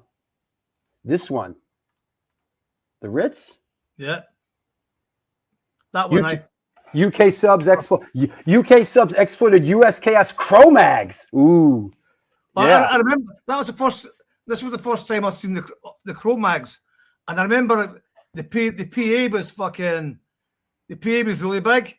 And I remember Harvey, I just see this guy climb up the PA, then jump off the PA with his bass into the crowd and went, fucking hell. This guy's nuts. Harley. He climbed up the PA, on the PA, he just jumped off the crowd with his bass and went, fucking hell, man. Harley. Aye. Yeah. No. Like, now, we done a tour with the Cro-Mags 3 years ago. We done a tour with the Cro-Mags. Yeah. And they were fucking really good. Fucking special good, really good they were. Now we have Gary. We've got the old drummer Gary in our band. He's fucking such a great guy, the great drummer. Yeah. He's a really nice guy.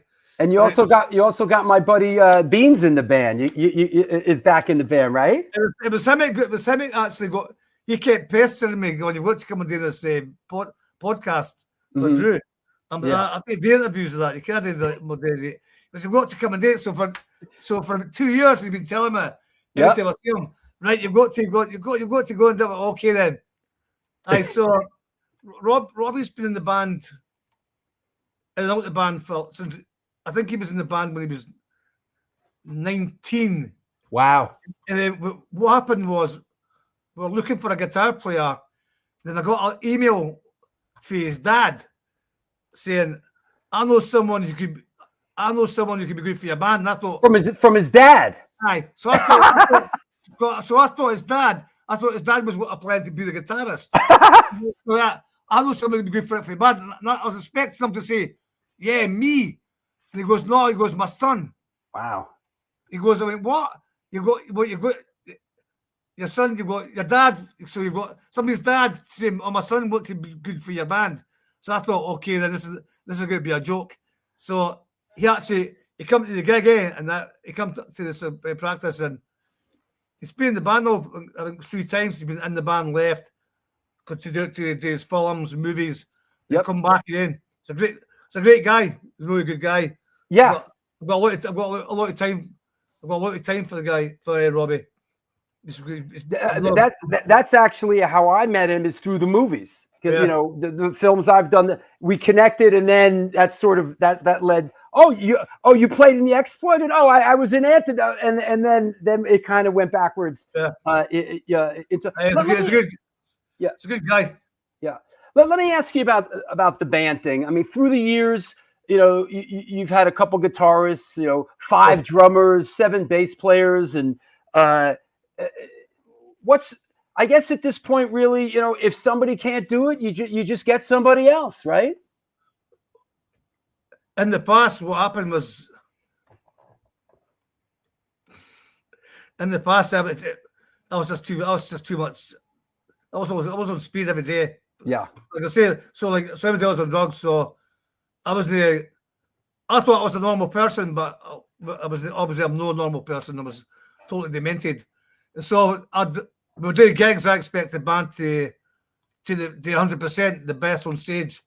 I expect to do 100%, just the best. And then before some guys come into the band and they thought, oh, they're pop stars, or we should be getting more money, or we deserve better than they start acting more better than the people. So they ended up, I would end up fighting with them and smashing them, and then or screaming at them, they leave. But now, the last of Camp, obviously that was the first 20 years I was like that. It used to be an argument, I just punch them in the face and stuff like that. So but now I always have calm. Doing them a lot older, more calm, and I've got good people in the band. But I've got good people like Big That's John. the old band, right? Yeah. That picture you just showed. Yeah. The guys when we come to America the first time, they were the guys in the band. Yeah. Right. So we come over. That's Big John and those, and right. John, yeah. Gary with the black hair, and Danny's in the back with blonde hair. So Danny, I'll wait till you lose a picture and I'll talk to you. So I can see you. So Danny was a quiet guy. He was from London, eh? He used to be in a band called the Satellites. Mm-hmm. And it was him and the Dan were pals. So that's how we met. So we're in America. Like I say, I was taking loads of drugs, so to speak. So I used to get paranoid. If anybody put their face near me, I'd just stick a head in them, because I was just para back then. So Gary, the bass player, was picking on the drummer, and we were in a van, and we were doing about 80 miles an hour along the road, and then he punches the driver in the face as he's driving. When he's driving to be 80 along the road in America, I punched the driver. Then so I grabbed him. We started fighting. I lost. That was Gary, the bottom with the glasses on. So Gary lost his front 4 teeth. Oh, right, and I lost 4 earrings. Oh, right. So long story short, we kept continuing fighting him. And it was the second last. It was the last gig we're in LA. So I never seen them for 2 days. So we're going to go back on so none of the band were talking to me because Gary's face was like a big ball. It was like a big, it was really battered away. And so we're going on the plane, and at first, what I heard was Dolly Parton seen Gary. We're going to the plane. Dolly Parton said to him, "Hey, Doll, what happened? Were you in a car accident?" Because he looked like he's been in a car accident. His face was. So they were going. So the airline were going to refuse him to go on the plane because he looked like Quasimodo, right? And so I was going to go on the plane, and I looked like a tramp with my ripped trousers, and so they were going to not let me on either. So we go back to Edinburgh, and they all left. They left the band. I got you guys in. That was that story. It's a process. It's a process, right? Guys come in, guys come in, guys come in, guys come out, right? That was our first American tour. I mean, at a certain point, I guess. I mean, you just got to be, hey, whatever it takes, we keep going, right? What was been a struggle, right? Like over the years, like the beginning was really the first 10 years was a struggle. Yeah, because like people think we had loads of money, but we never had a lot of money. Yeah, we struggled, really struggled. But I done it because I love the music. Yeah, I've always loved the music, and I'll never change it. I got offered loads of money in the past, to go do solo stuff and commercial stuff, and I said, stick up your ass. And it's like I've never ever. But at the time back then, The Exploited was so divided. Exploited was so divided with punks. People thought fucking like crash punks or like fucking exploited type working class punks. So was that much? We had that much hate. Then the music press hated us. When basically we could hardly get any gigs because everybody hated the Exploited because we were too violent and our followers were too violent and stuff. So it was quite a struggle, until we done. Well, I went to Czechoslovakia. I think it was 95. Before, never been there before. I think we got paid £400 or something. So we just broke even to get over. So we went over there. And we done this gig. It was over 1,000 punks here. Odd Mohicans and Exploited on the jackets and that. And I thought, fucking, all these people have never seen us before. The first time never seen us. They believe in all these 10 years. They believe in the music. They've all got fucking names on the jackets and that made me want to carry on and no give up. That gave me a bit of faith because back in the UK it was a nightmare. It was quite really hard, quite strenuous to keep it going, keep believing. But I believe in my music and I believe in punk rock, and I honestly believe that punk music is music for the working people. The thing now in America punk's so divided. It's so divided over there that fucking you go, what? You can't be that, you can't say this. I went, fuck off. What the fuck's going on with you? What's going on with these people? And there's been some punk bands as well, like who was it? Noble League, UK Subs, Toy Dolls, all these bands were going to try to get cancelled because of some songs they've had. And they're all, I'm going, why are you giving in? Why are you giving in to why bother what people say? I mean, you write songs, it's your songs, you write the songs, and the people don't like it. That's tough for them. Why would you apologise to people for your lyrics? I mean, why would you do that? And it didn't make sense. Like I get loads of hate. I get fucking. I'm not so much now, but in the past I've had so much fucking hate and shit talked about me. I just let this like brush it off. Say fucking because it's just like. It's just noise. It's not real. People talk shit and they don't even know what the story is or what wrote.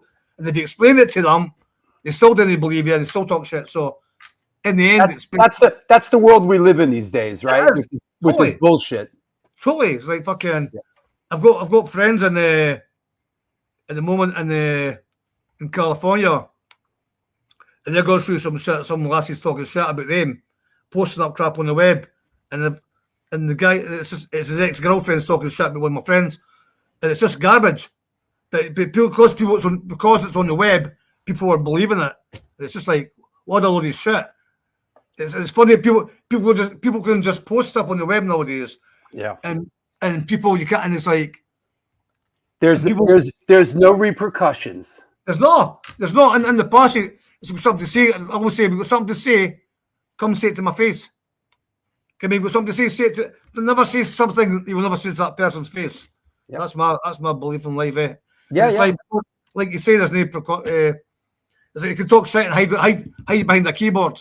Yeah, keyboard warriors. 619 says.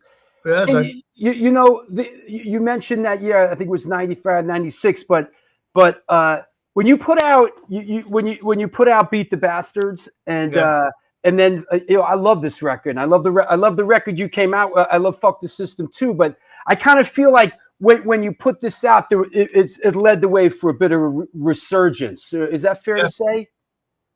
Yeah, we're one of the only. I'd say, in fact, we are. We're the one. I'd say we're the only punk band that crosses over. British punk band, but the only British punk band that crossed over into the metal. And it's not because we changed our music. It's just like we spent all the money, we went into debt, spent all the money, and we got a good producer. Yeah. To get the sound that went 2 years recording. Punks Are Dead, fucking 3 days. That album took about 2 years in and out of the studios recording. It's what a fortune. And so, in fact, that album there was what? Altogether, for start to finish, cost £101,000. Right? The Punks Are Dead, £300. That album took almost 2 years to make. because we go in the studio, my voice would be fucked. So I have to wait time to go back into the studios again. So I think I forgot what my point was. Okay. I beat the bastards. Sorry, so beat the bastards. So what? When beat the bastards, what happened was we got a budget £20,000, but it's a lot of money for us. Pretty good. For us, it was well, at the time we were still all unemployed. I was getting like fucking £40 a week on the dole. So £20,000 is a lot of money. So we got told, like, here's 20 grand. Spend what you want on the record, and you can keep whatever's left. Right. So what happened with us and GBH? GBH had the same budget. And what I heard was GBH spent £5 grand on their budget on their album. Right. With a budget 20 grand. We were actually at the end of the day, it cost us £70,000 in debt. Right. But we went for there. We went for there to up a new level. Yeah. So we've done that. We got mere coverage. We got all the metal magazines and fucking all the papers that would never touch us. They all came in the interviews and blah blah blah. And then so now we're one of the few bands that get a lot of bands. Punk bands just get punks. We get skaters. We get punks. We get metal kids. You get metal kids. You get thrash metal kids. We get everybody. Yeah. I mean, because our music, and I've never ever changed my principles. Never ever sold out. Never changed my principles in our music. Never tried to copy anyone. Exploited music is exploited music. We never try to copy anyone. Yeah. And I just do, and it's like it's been a long time since we've done an album. Yeah, it's been almost over 20 years, right? Right, but like I don't do albums to make money. Yeah. I do albums for the music. And so if I think something's great when we do record, if I get goosebumps and the music's good, if I think it's great, then it's a take. All these albums, like some of these albums, we don't beat the bastards. I'd go away. We go away because I listen to it, and I go, no, I can do it better. I come back maybe a month or two later, change all the lyrics and do it again. That's because like to me, people believe in the exploited in their music, and they'll never ever put out anything or do anything that they'll fucking like taking the piss. That makes sense. Yeah, 100%. We got offered loads of money to go in the studio for a weekend, do a live album, get a lot of money. And I said, nah. But I know bands that have done that. Yeah. And say it's a live album, just go in the studio for 2 days and make a live album. But nah, and I got offered a lot of money to go and do that. And I said, well, Is it possible that there'll be any exploited music coming out of the recording studio in the future? They've got a lot. The problem is we've got for a long time. I had like fucking. I just was right in my head. Fucking, like, I'm depressed and a bit of mental block. And sorry, 1 second. So and we've got 6 5 different guitarists. 6. So I've got a lot of songs written here. I just need to take time and actually I do want to do an album before I die. I do want to do one last album. Yeah. But I just need to get my. It's just a matter of when. But I've got songs kept that were written by other guys in the band. I've got some really good songs. But when they decide to put something out, it'll be as good as the other stuff, if no better. Yeah, got it. It's got to be. Yeah. It's a high bar. Those last two records. Yeah, no, but like what every record we do, we try to do the best. It's going to be the best we can. Yeah. It's like when we've done Beat the Bastards. The drumming on that, like, was just for that one song, took 3 days of drumming. My brother, I don't talk to my brother because we fell out, but like, my brother's a great drummer. He's a good drummer. I saw him play with you guys many times. He was great. He's a great drummer, but I do talk personal wise. I do talk to him anyway. Yeah, He's the way. He's old, irrelevant. Hey, let me take a very quick break, and we'll come back and we'll take some questions from around the world. Okay? Questions, okay. Don't worry, I'll filter them out. All right, give me 1 minute. That's what's up. Real quick, Wattie from the Exploited. Get your questions ready. Post them. Go deep. Get weird. Do a super chat if you have something. Contribute to the show. This is the New York Hardcore Chronicles Live. We are sponsored by blah, blah, blah, blah, blah, and Gamma Bass Guitars, founded by Joey Milstein, built from one simple belief. Finding a great bass couldn't be that hard or this expensive. After decades around music, tone, and gear, he stopped searching and started building, creating basses that actually deliver where it counts. No gimmicks, no over-engineering, just clean design, lightweight feel, fast necks, and tone that shows up whether you're on stage or in the studio. Most Gamma basses are built to order, so it's not just another instrument off the rack, it's yours. Check out these fantastic instruments at www.gammabassguitars.com. Mention the New York Hardcore Chronicles Live, get 25% off. Last, but certainly not least, Minty Fresh Presents are a promotion company that put on hardcore and metal shows in Locals Bar in Manalapan, New Jersey. Founded by Chris Gallis of Bulldoze and Frankie DeAngelis of Silence Equals Death, the shows are all ages with plenty of free parking. The kitchen's open all night and the bar until 2 a.m. If you're a band looking to play and you don't suck, or if you do suck but draw a fuckload of people, reach out to them at mintyfreshpresents@gmail.com. Ticket pre-sales for events are available at mintyfreshnj.com. Check them out on Instagram at mintyfreshnj and help spread the word to support DIY hardcore and metal in Central New Jersey. Minty Fresh Presents. And just want to mention real quick a couple of events going on that we're tied in with. Coming up Sunday, May 31st, back at the Bowery Palace, formerly the Bowery Electric, free all ages Sunday matinee. It's actually 16 plus now. Overthrow, Brass Knuckle Brigade, Destroy Myself canceled, Fracture, and Tied by Fate. And a week later, Creep Fest NYC with Rebelmatic, Incendiary Device. It is both our record release shows. Silence Equals Death, Chemical X, and Scarborough. That's a big banger, Sunday, June 7th. And then we're up in Boston next week playing with The Long Wait, featuring, of course, Jamie, formerly of SSD Control, so on and so forth. That's Sunday, June 14th. So, lots going on. Post your questions. Let's do it. Go deep. Get weird. Here we go. Let's bring Wattie back on. Amen. So, let's see. Good one. I always like this one. What does Wattie listen to that would surprise us? That's a good one. No telling you. No, listen to a lot of Gabba, hardcore techno. I've been listening to Gabba. To me, apart from punk, it's my favourite music. It's like really extreme, quite violent, aggressive sounding. But I listen to a lot of things. I listen to The Cure. I love The Cure. Early Cure. Love The Cure. I love a lot of things. Did you listen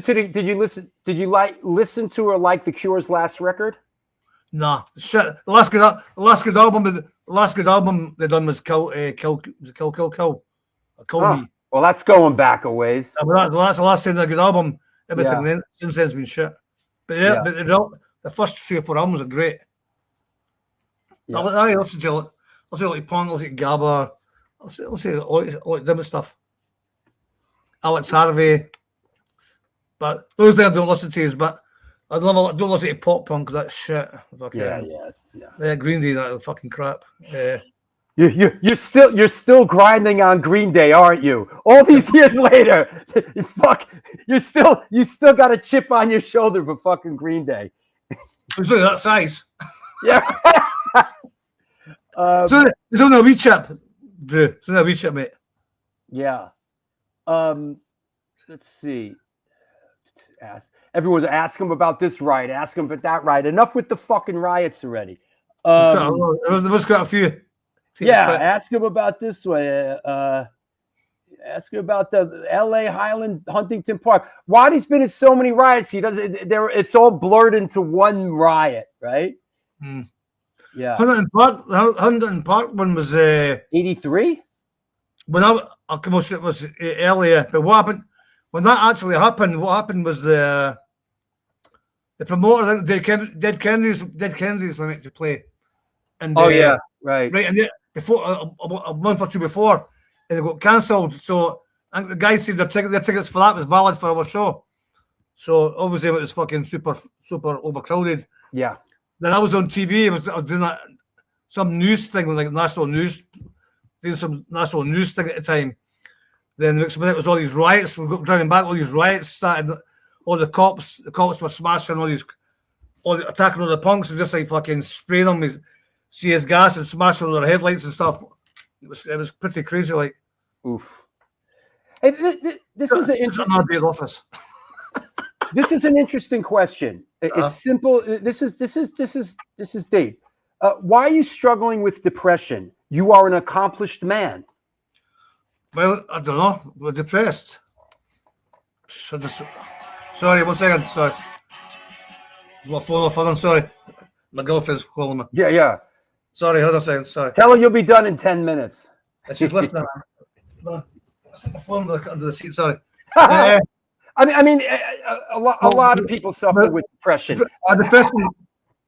Depression years and years ago was I don't have many drugs, and like I say, I've done drugs every day for 33 years. Back for twice, so I got busted. I don't know, it was just my lifestyle at the time, and I don't know, I was just depressed. It was hard. The exploit people think it was dead easy. It's great times and fun and that, but for the exploited, for us, I had so much people, so much hatred, so much like the establishment had so much hatred towards me because of the band, what we believe in, and so I don't know. I just sometimes I'd lie on the settee for days, like, and growing a bit of beard and thinking I'm going to fucking kill myself and that. But then I had a guy called Neil Mackay, was a friend of mine at the time. He came up and gave me a kick up the arse. He told me, like, stop feeling sorry for yourself, stop being a fucking fat, stop being an idiot, stop being a fucking asshole. Get out and fucking write on the album. So I did, and then went and wrote, and then I went and done that, and I wrote the Beat the Bastards album. Yeah, it's a good. So because thanks to Neil, because he gave me some tough love and told me a few facts. Like, stop being a fucking ass. Get up, get out, fucking start writing a song, get an album done. And that was kick up the ass. That's because you meet loads of people and you're in the band that or you think there's someone. They're how you doing? You're the best, blah blah blah. And it's like even when you're doing loads of drugs or drinking too much, instead of saying that you're doing you're going the wrong way here. So and sometimes only your real pals will tell you the truth that you're being an asshole. Then you're fucking like, come on, get a grip here. You've gone down a dark road, and that's why I always appreciate that, and I always appreciate people telling the truth, even the stuff I don't want to hear. I'd rather hear it. I'd rather see it in my face. I prefer that than somebody talk behind your back on it. It's just fucking. But it was hard. But now I'm much better. But well, you were running at it pretty hard. I mean, we all were back then. But crystal meth and hard drugs and booze. I mean, I was doing crystal meth. I was doing crystal before anybody heard it. Crystal meth here in the States back then, right? That's what I was talking about. Yeah. Woo! It was in San Diego, Woo! I used to get sent over to me and stuff. But ended up in hospital, pissing blood, almost died on a machine for 2 days. What's the longest you've been up for? How many days? Every weekend I'd be up for at least 3 days, 4 days every weekend. Every weekend. Oh, I'd be techno parties and stuff. I'm not proud of that. I'm not. Yeah. Great life, but it's fucking. But that's what I chose at the time, and I've got some regrets because of the way I was towards other people. Because I thought it's my way or no way or the byway, and I thought I was always right, and I was always fighting and fucking shouting and being an ass. Not all the time, but a lot of the time, I could have been a better person. But I'm not saying it's good, but that was my lifestyle at the time. That's what I used to have like a lightning speed. This sounds stupid, but I used to have fucking a big massive lightning speed to wake up, to go to sleep, and a big massive lightning speed to wake as soon as I woke up. That's how bad I was. Yeah. And it's like that's not something I'm proud of in any way. It's not something I'm proud of in any way. But I don't recommend it either.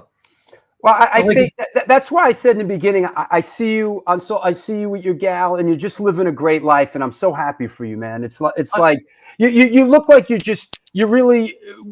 arrived, you're enjoying yourself. That stuff's in the past, and things are bright. So I'm fucking happy for you, brother. Thanks, man. I know you're listening. I love you. Yeah. Nice. You know, and I had on my list, a question, any regrets? And you just pretty much answered that. So. No, it's like no musical regrets, right? Musical regrets. No musical. Yeah. Yeah. Oh, here's a good question. This is good. What country would you say you have the biggest fan response and turnout to your shows? Is there a place that that's become sort of like a beloved place for the exploited? Everywhere we go, it's like that. Every country, but my favorite place is Chile. Oh wow, Chile's it's just like so unbelievable.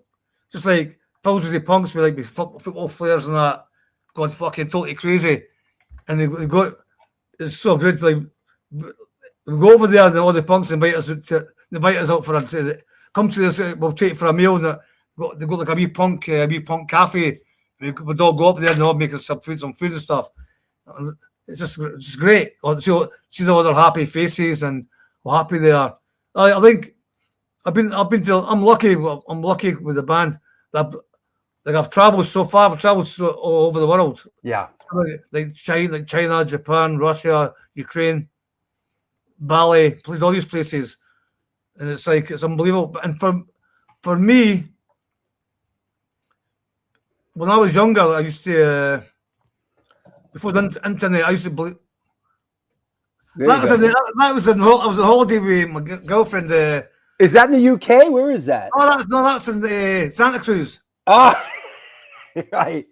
Good. I was in America last month, and me and her we were up to Santa Cruz for 4 days because Lost Boys was a movie up there.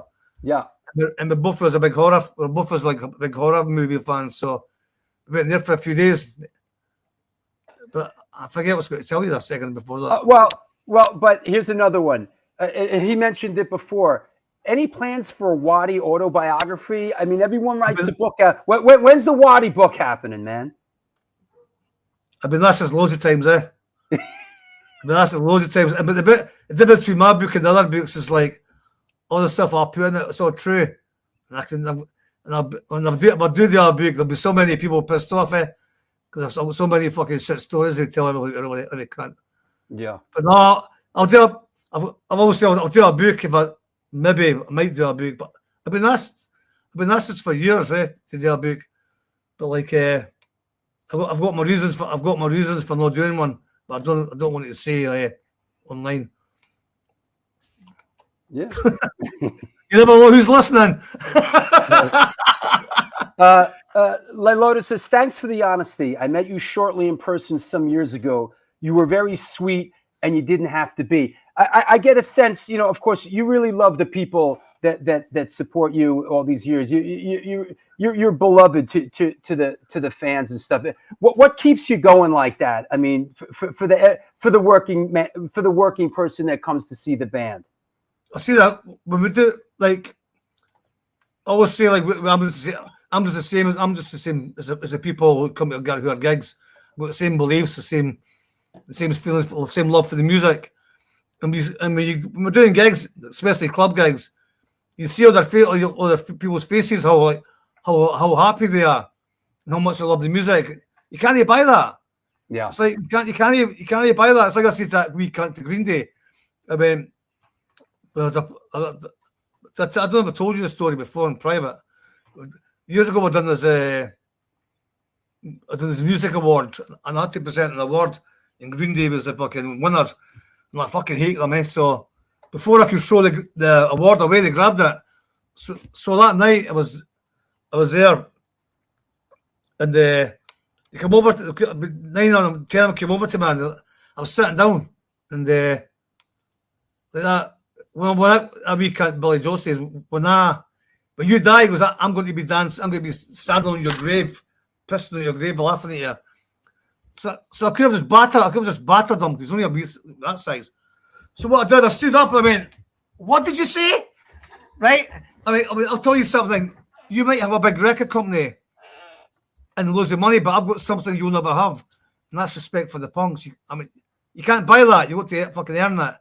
And that's what, to answer your question, it's like people, I made loads of people happy with my music. And I've helped a lot of people get through their lives with my music. And to me, that means a lot. It means a lot. I mean, people tell me, like, help me through, your music helped me through my younger years when I was going through a bad time. Your music helped me get through. And to me, that means everything. To me, that's better than money. That's respect. That's respect. That's respect. And you can't buy that. You can't buy that. And so that's what keeps me going. Like, first of the anger, because I hate all politicians. Yeah, I hate all fucking politicians. Me too.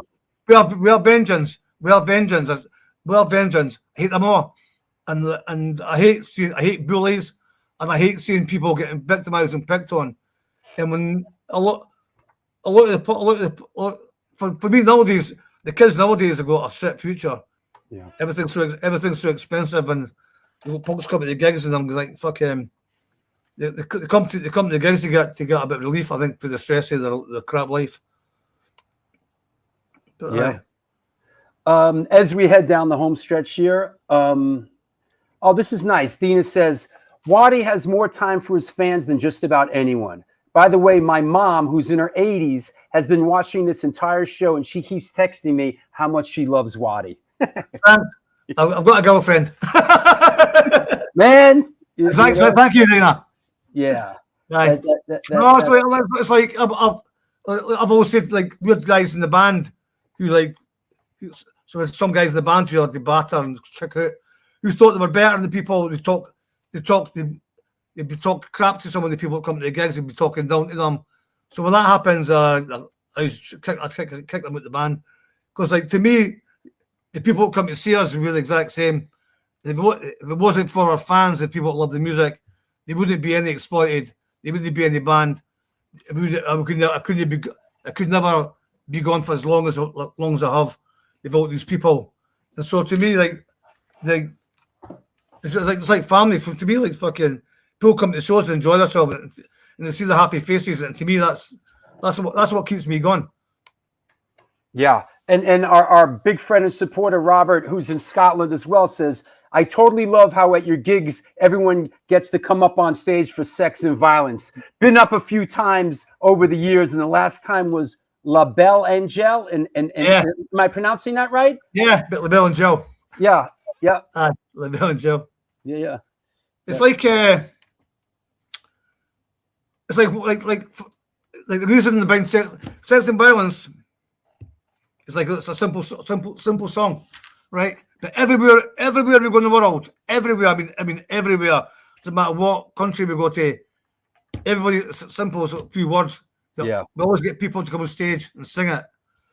And the reason I do that is because I remember when I was a kid, about 14, I went to see AC/DC.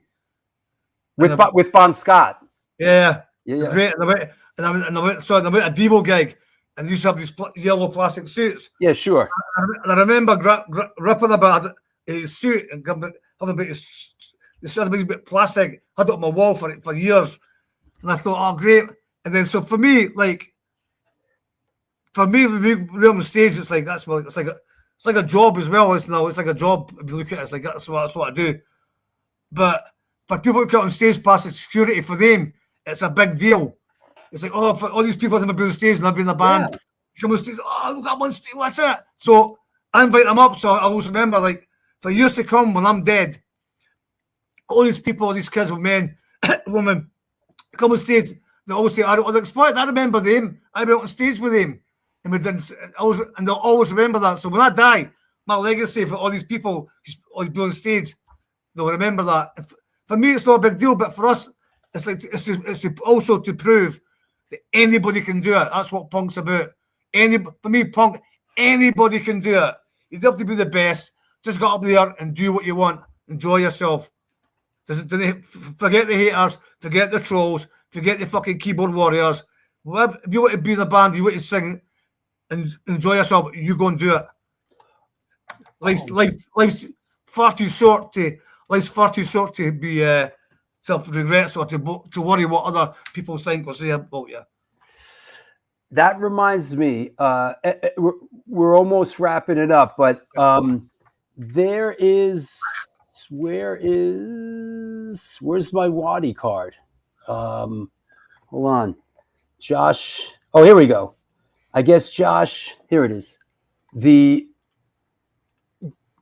Josh redid the hardcore legends trading card for Wattie. All right, I think I got a letter for him. All right. I think I got this guy got in touch with me before. Yeah. And the picture that he used, it was from that. Fucking change that. The fucking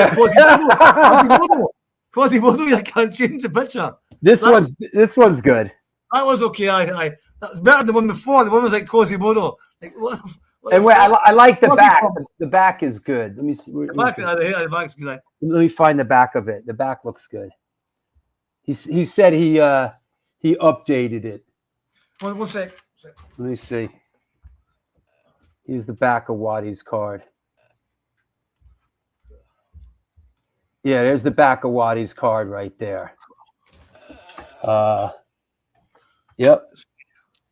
Wattie has also recorded vocals for various DJs that use the samples of his voice in different projects. Yeah, have I? That's cool.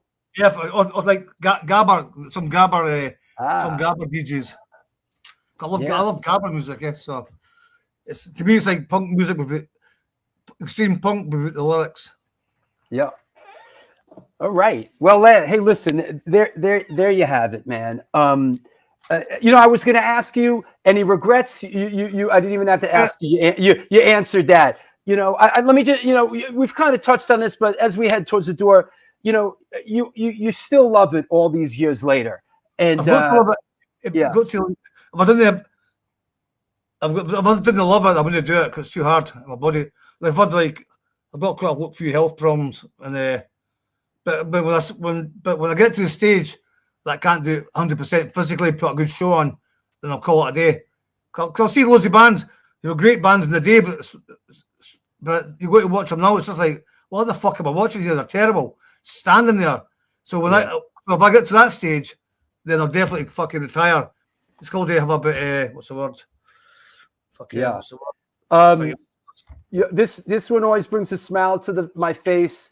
Me, you, Bobby from Biohazard, and Sean Kilkenny from Dog Eat Dog, who passed away in the Columbia. Remember the Columbia, right on the park?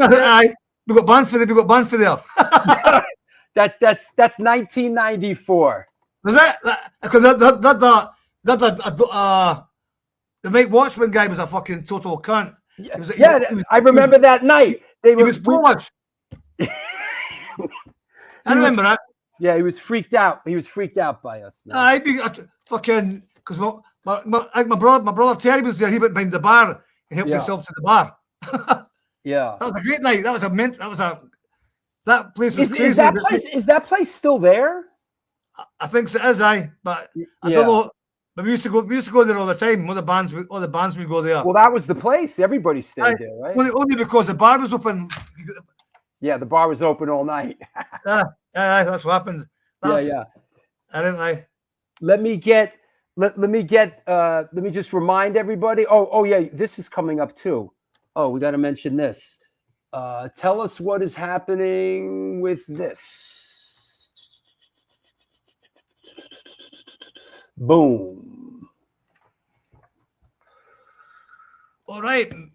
That's June in Manchester. Some good bands there. Yeah. Like say the test subs are great. The UK subs are great. And Charlie Harper's still doing it. He's a godfather of punk. For me, he's a godfather. Like I used to look up to all the bands before they exploited. So obviously bands like the Upstarts, Pistols, Damned, Stranglers, all these bands. I used to look up to all these bands, and until I met them or played with them, and I thought, fucking these cunts didn't believe in the music. They're just total cunts, right? And the only person that all the bands that I totally respect is Charlie Harper to the Subs. Were they great? I mean, they've always been. Yeah. But early on, they must have been fantastic, huh? They were fantastic. Yeah. Fucking, I've never ever heard a fucking. They've got so many good songs. I've never ever been to a crap UK Subs gig. Never. What's this? The Meths? The Mavs. I think there's a guy in the Getaway, and they're fucking brilliant. They're really good. They're fucking really loads of energy. I think they're a two-piece, and they're really good. We just played Scotland Calling last 2 weeks ago, and some of these bands were playing, and they're really good. And Charlie's a godfather for me. Charlie Harper's like he's what punk was meant to be back in the day. If anybody travelled to the gigs, Charlie would put you on the guest list. Sneak you in, and you can get a gig with you, Charlie. Can you get a support? Aye, can we get your support? To me, that's what punk was. That's what punk was about. It's not about fucking. You mentioned Charlie and a couple other people, but a question from me: is there anybody else who you feel through all the years has stayed true to the game, so to speak? Really, just me, Exploited. That's it. No, well, it's true. I think no, that's not true. Hold on. I'd say bands that I respect, who's still going. The Verucas, Rat, Sick on the Bus. Yeah. Happy Spastics for Scotland. Cro-Mags. GBH. Although it's a bit controversial because like a lot of there's a lot of crap, there's a lot of shit going on between various people. But I like Dom, who's in Cro-Mags. Yeah, he's a good guy. He's been Slapshot. He's a good guy. That's right. So, that's right. Like what other bands? That's to be obviously Discharge GBH. They're still going. They're still going strong. Yeah, that's our buddy JJ singing for Discharge now. I know. Yeah. Well, you know. Everyone's their own, eh? Yeah. Discharge are great. In fact, Discharge is one of my favourite bands. Like fucking the guitarist is one of the best one of the best punk guitarists. I have a shot of you. I have a shot of you in them somewhere. Hold on, let me see. Discharge. I love Discharge. Eh? Yeah, they're still right. Rat sang for Discharge for a while, didn't he? Rat did, but it did sing with them. But like, to be quite honest, Rat's better singer with the Verucas than what he was in Discharge. Yeah. I think JJ's a better. That's there you go. Oh God! See the guy with the red hair. Yeah. No, me. The guy with the red hair there. Yeah. Oh, he's like a fanatical fan, eh? They're out there. Oh my God! Okay, so I met first we went in America. I was like, fucking help! Give me your address. I'll send them to your house. You get that? The guy was like, the guy's he's Hungarian, but a Hungarian fanatic. But for some reason, I first met him in Los Angeles. Here's a good one. not to stir up any shit, but I got a feeling this could be humorous. Does Wattie still dislike Danzig? Fuck that wee midget cunt. He's There a you fucking go. knob. He's a knob. He's a fucking knob. Really, he pulled a gun on somebody that I know years ago. Was named wow. Crystal Net. A long story that we really talk about because the person's dead now. But he should to leave. Aye. Gregor says, great to hear the Happy Spastics mentioned. Well, they're a great band for me. Like some of the wee punk bands that are like they'll not be local bands, but they've been going for over 20 years. Sure. Still, no big names that are not getting. They didn't get a chance to play big major clubs because they haven't got agencies and stuff. Yeah. But for me, these guys are the real deal. The fucking for me, that's what the real punk roots are of these bands. You got a lot of bands get you get supports now and they're fucking garbage. They only get the supports because they know the management or they're pals of the band. Hey, at least you never made the record like Brave New World, like Discharge did, huh? That's terrible, man. Holy shit, man! I couldn't be for bad. That's when they done that. They went like that. Kamikaze suicide. That is Career suicide. Totally. I remember the America was throwing fire extinguishers and stuff. Yeah. But the last album Discharge done, although it's taken a long time to get back up here. Discharge is still great. They're still great. Still great. Yeah. But they totally fucked up when you asked me that question about what people do that I think are still being loyal to the music. Yeah. And I said myself, I'm not saying that because I'm being vain or anything. I've never changed my music. I've never tried to change my music. I've been offered loads of money to change my music. Never did. Anti-Nova League, got the Rejects, The Damned, Discharge. All the bands changed their music. Vice Squad. All the bands changed their music to try to get big, to go do commercial stuff. And then when they flopped, all these bands flopped. They all came back to punk music. Yeah. That's where I really respect. That's why I respect them in that light. That makes sense. Yeah.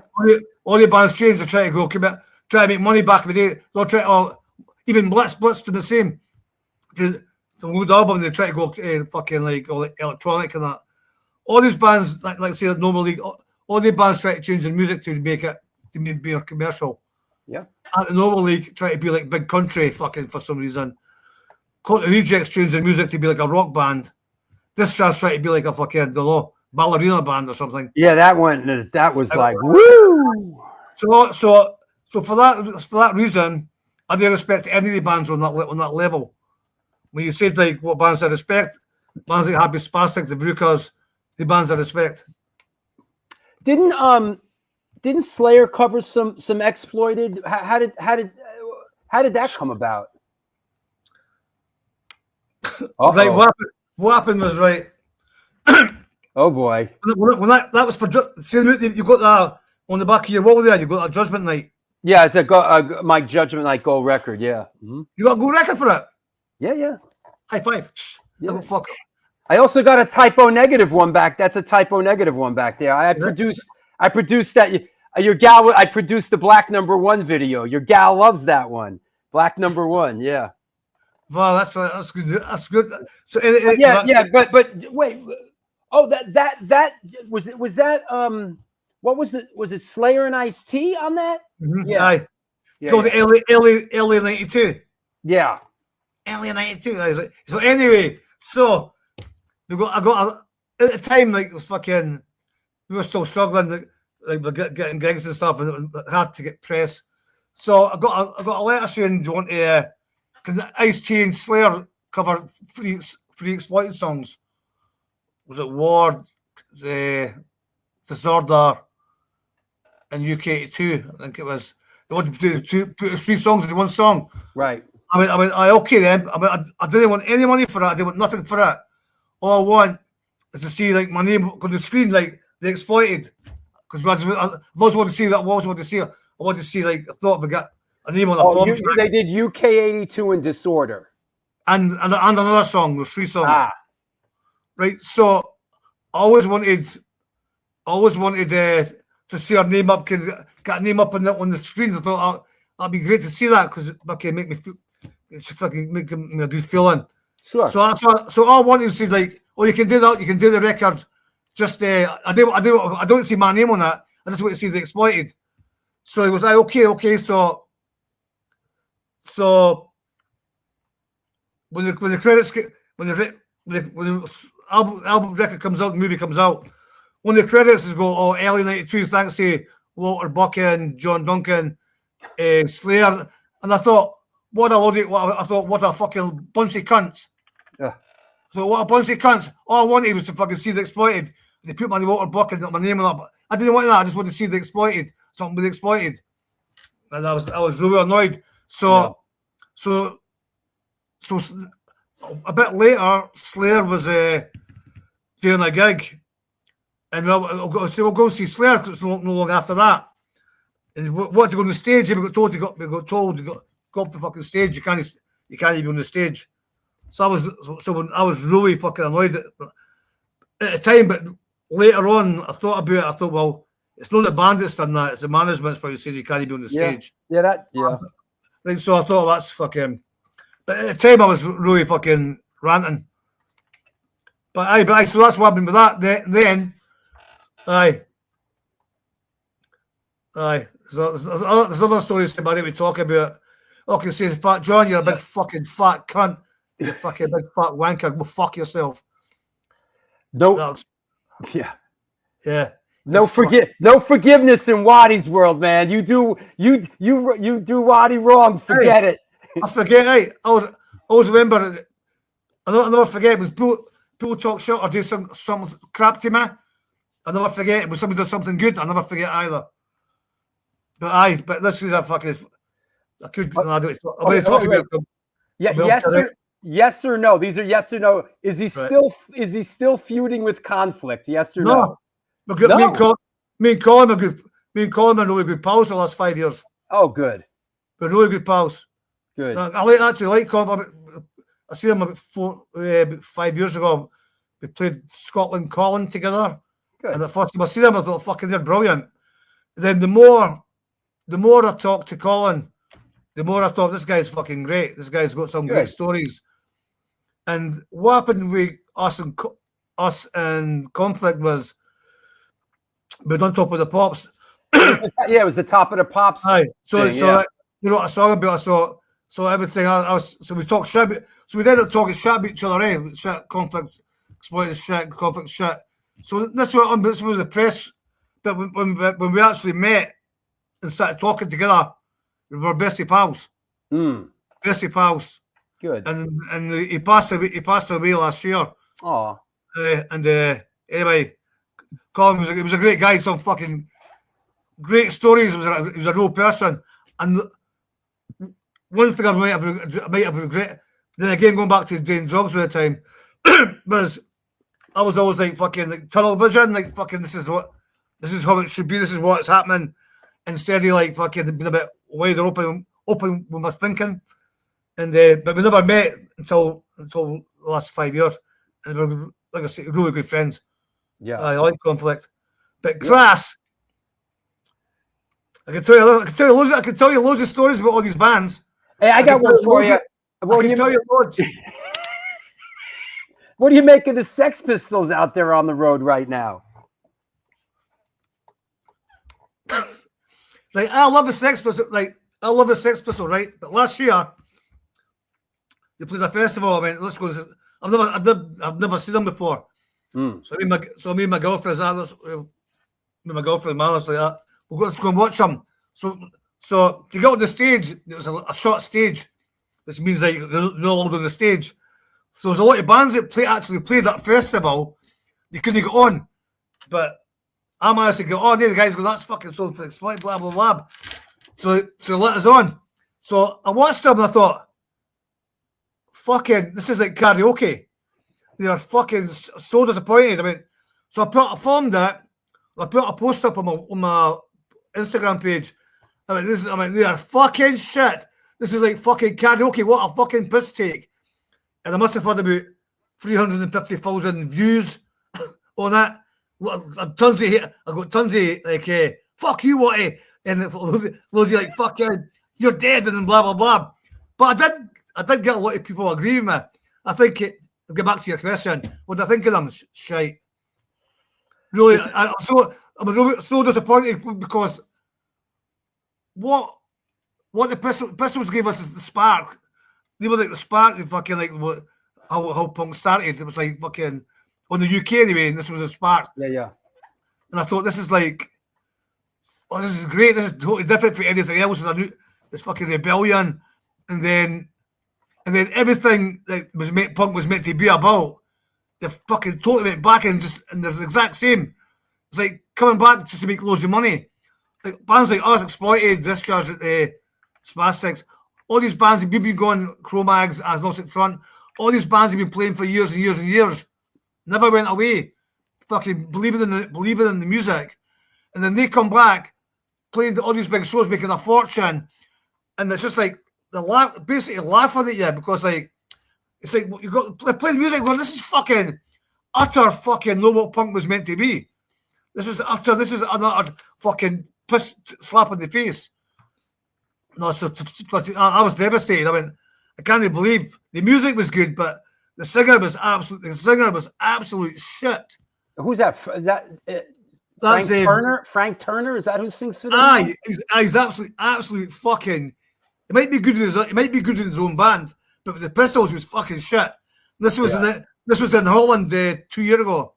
This was I think it was Eindhoven Festival we done. Oh yeah, Dynamo. They still do that? Oh no, Dynamo. Eindhoven. Ah, this was 2 years ago. It was a hardcore festival. I think we were the only punk band. It was all like American hardcore bands in there. We were just like the punk band. Let's throw a punk band in. one or two and we'll. This is a good one. This is a good one. You ready?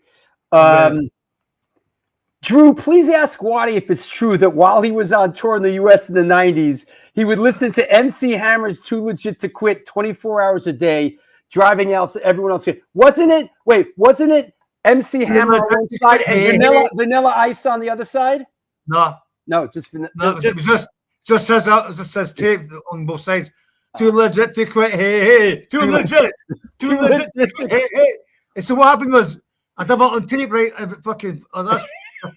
was always wasted. Eh? So I did that on the odd, constant. And the driver, I bought a stun gun.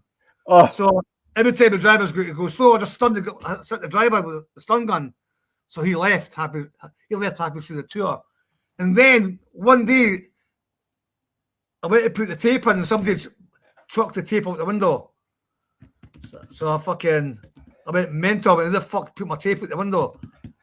I heard some other crazy story from one of the Biohazard guys. At one time, you stopped at a rest stop or something, like one of those truck stops, and you got some mace, and you sprayed the mace into the van and slammed the door on the guy. Yeah. Oh, yeah. That's why they kept leaving. Yeah. You guys are going nowhere. And lock them in there. One last question. One. Be great to hear what words of encouragement for the next generation, and any words to kids coming up. I mean, just as far as and any words of encouragement. And for the new kids, believe in yourself. Yeah. Believe in yourself. Then you listen to the haters or people try to put you down or talk shit to you that you can't succeed or you're not good enough. Just you believe in yourself and go for what you believe in. It doesn't matter if it's a band, it doesn't matter what you do in life. Believe in yourself. Then you get put down with people's fucking other people's opinions. Doesn't matter. The only opinion that matters should be yourself. That's the only opinion that should matter. And for new kids on the block, we need new young bands because all us old bands are dying out soon or dying, one of the two. So it's good to have new blood. Yeah. Yes. It's good to have Blue Blood carry on. And I just want to remind everybody out there, if you're in Europe, the Exploited, they're going out. The part 2 of the 2026 tour, going through Poland, France, Germany, the Netherlands, the Czech Republic, back to Germany, Estonia. That's a good one. Latvia. Go figure. It's great there. Hey, it's great there. It's fantastic. I bet. Latvia, Belgium, Poland, Switzerland. You know, I've been to a lot of those countries, and they are just so thrilled to have, for many years they didn't have the opportunity to see music like the Exploited and Biohazard and that kind of stuff. Exactly, like Estonia, Latvia, these places that I've been a few times. Unbelievable, unbelievable, fantastic. Yeah, really good. Good. Well, hey man, I can't thank you enough, Wattie. We love you, man. We love you so much. And anybody you want to thank? Anybody you want to shout out? I want to thank to my bandmates like Irish Rob, Robbie, G-Man, my girlfriend, Mana, all our followers for sticking by us all these years. Chuck, my agent, Mitch, for Germany, agent, me a friend and agent, and my mate Davey and Arthur, and the Hearts FC, fuck the Hibs. It's a football team. And Punk Rock, just like life, just thanks in general for the support all these years. It means a lot because without you following us, we'd have nothing. So thank you. Great. Thanks a lot, Wattie. I'll keep in touch, and all the best to you and Mana, and we'll come and visit you guys soon. Okay then. Cheers, Drew. Take care, mate. Cheers. Take care. Bye, mate. Bye-bye. Punk's not dead. Punk's not dead.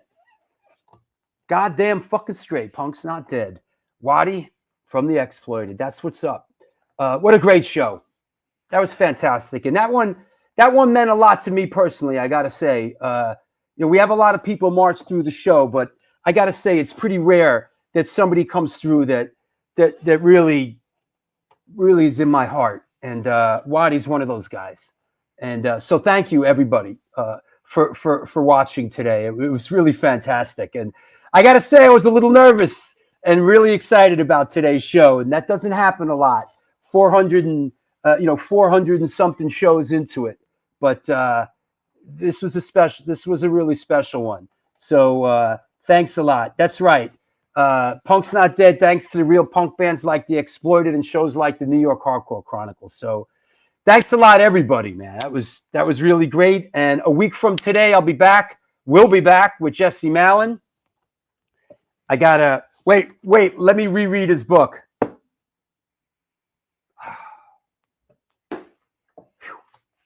That's right. How about that? Stigma in the Hamptons on a boat. How fucking great was that? You know what? That's right, Gina. We love you, Wattie. Yeah, I love to Wattie, man. You know, what a great guy. So happy.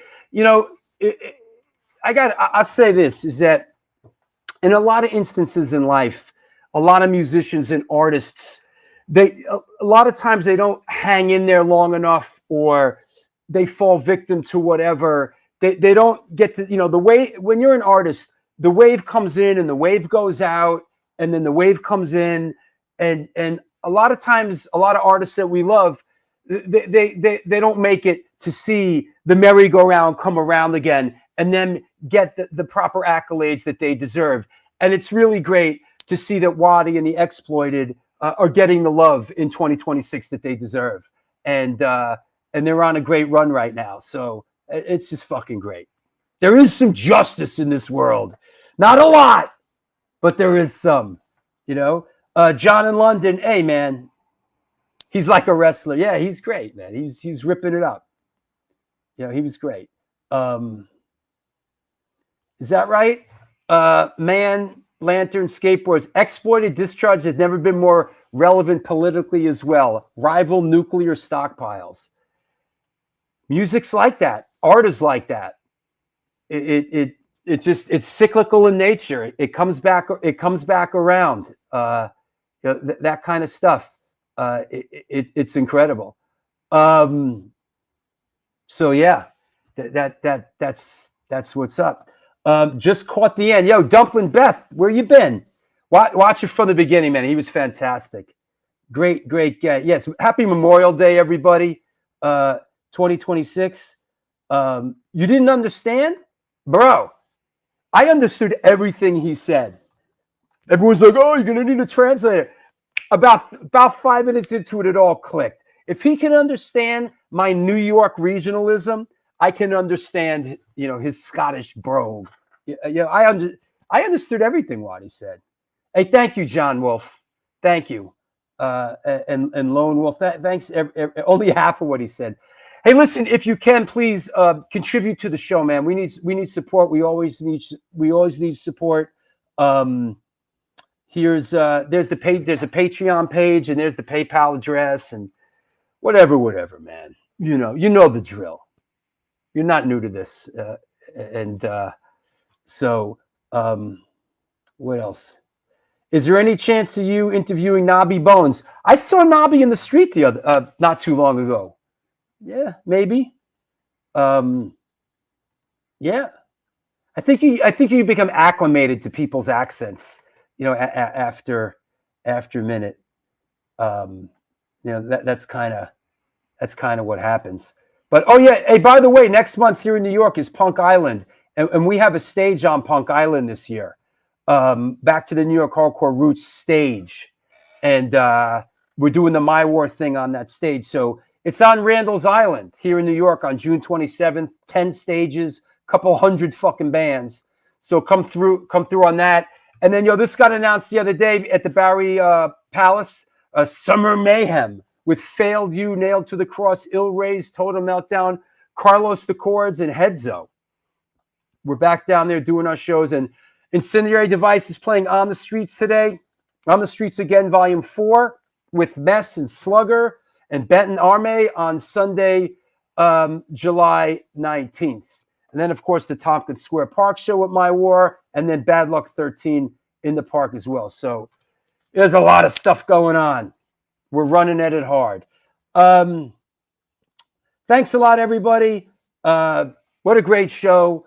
We'll see you soon. Tell your loved ones that you love them. Like Wattie said, it's a short life, and that kind of stuff is really important. Until next time, please do good things, and I guarantee you that good things will come.